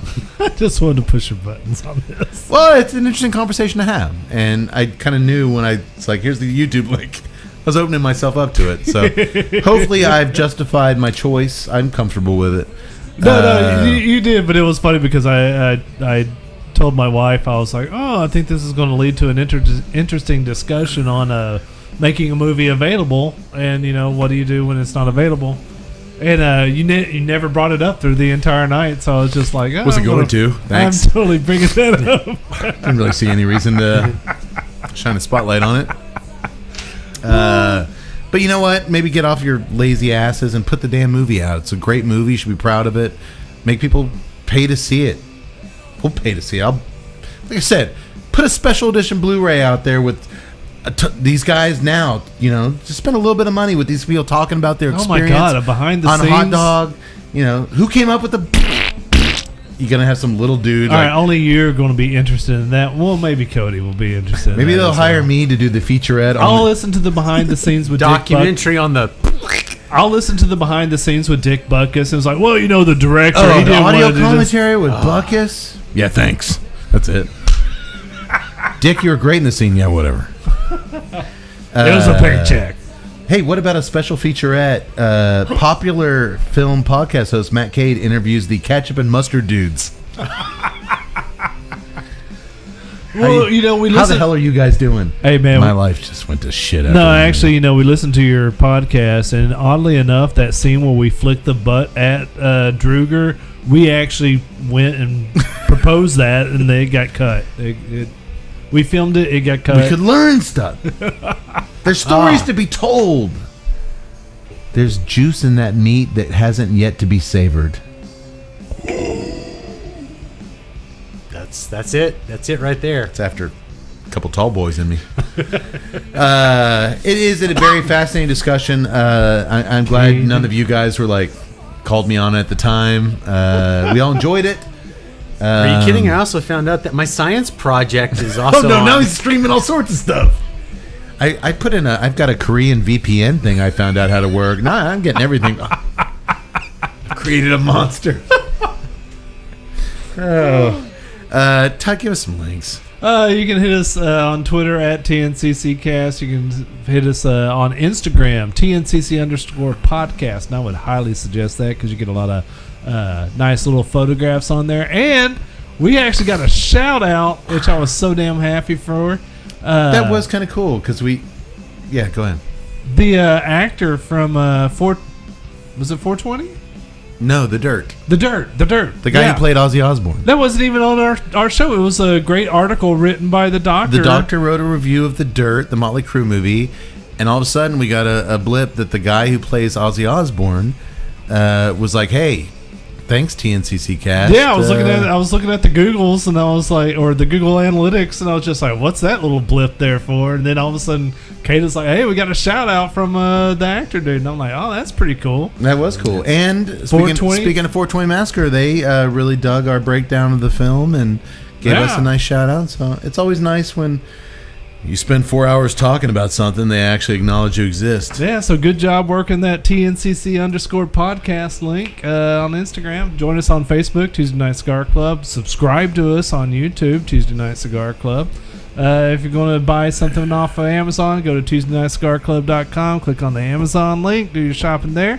If you're going to buy one of these fabulous cigars that you've seen on the show today, the Le Carême, which I highly advise. It's $9. It is delicious. I literally just cashed mine, so it lasted over 2 hours. It's a $9 cigar. It's damn worth it. Oh, I need a nub shot. I had to take that out. So yeah, go ahead and do that. Do the promo code TNCC20, and you will get $20 off of any order over $100. That's like 20% off. Can't beat it.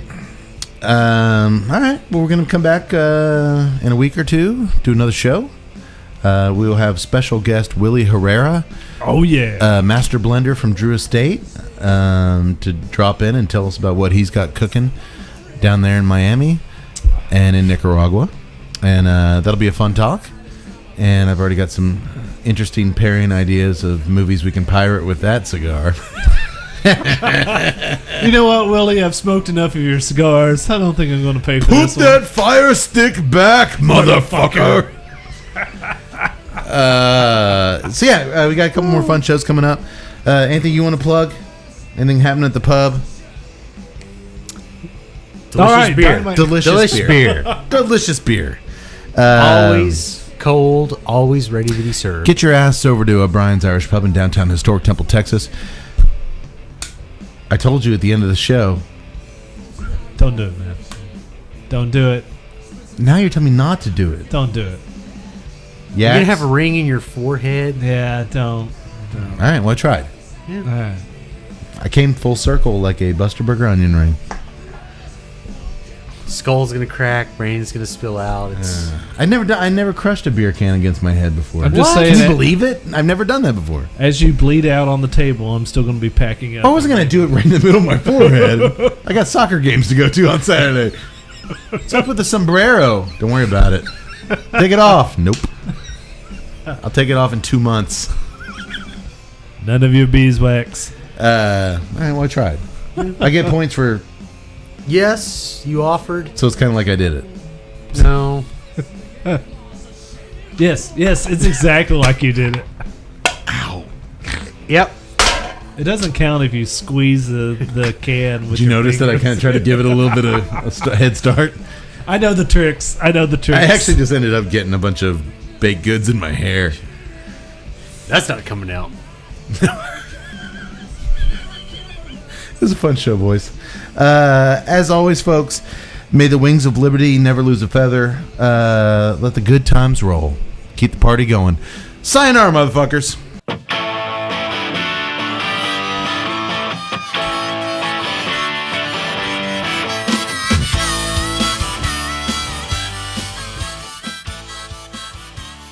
To learn more about the time I lost my job at the McDonald's located inside the Youngstown, Ohio Regional Airport for keeping it too real. And by keeping it too real, I, of course, mean that I asked all the hot babes if they'd like to squeeze my sesame seed buns. Well, to learn more, just go to the Youngstown, Ohio Regional Airport and ask any current McDonald's employees to tell you the tale of the amorous fry guy who knew too much. That's right, I was a political prisoner, damn it. Google it. And in the meantime, to learn more about the cigars and libations enjoyed on tonight's episode, you can visit crownedheads.com and clownshoesbeer.com. For more on O'Brien's Irish Pub, the live music leader in Central Texas, please visit o'brienstemple.com and download their free smartphone app, where you'll find full beer listings including over 40 on tap, menu information, and a calendar of upcoming live events. To listen and purchase music heard on tonight's program, check out www.fritzbeermusic.com. Thank you for listening to the Tuesday Night Cigar Club podcast. This is Keith A. Howell saying until next time, friends, unless we see you sooner at the pub. So keep it smoky, and for God's sake, keep it ballsy as well.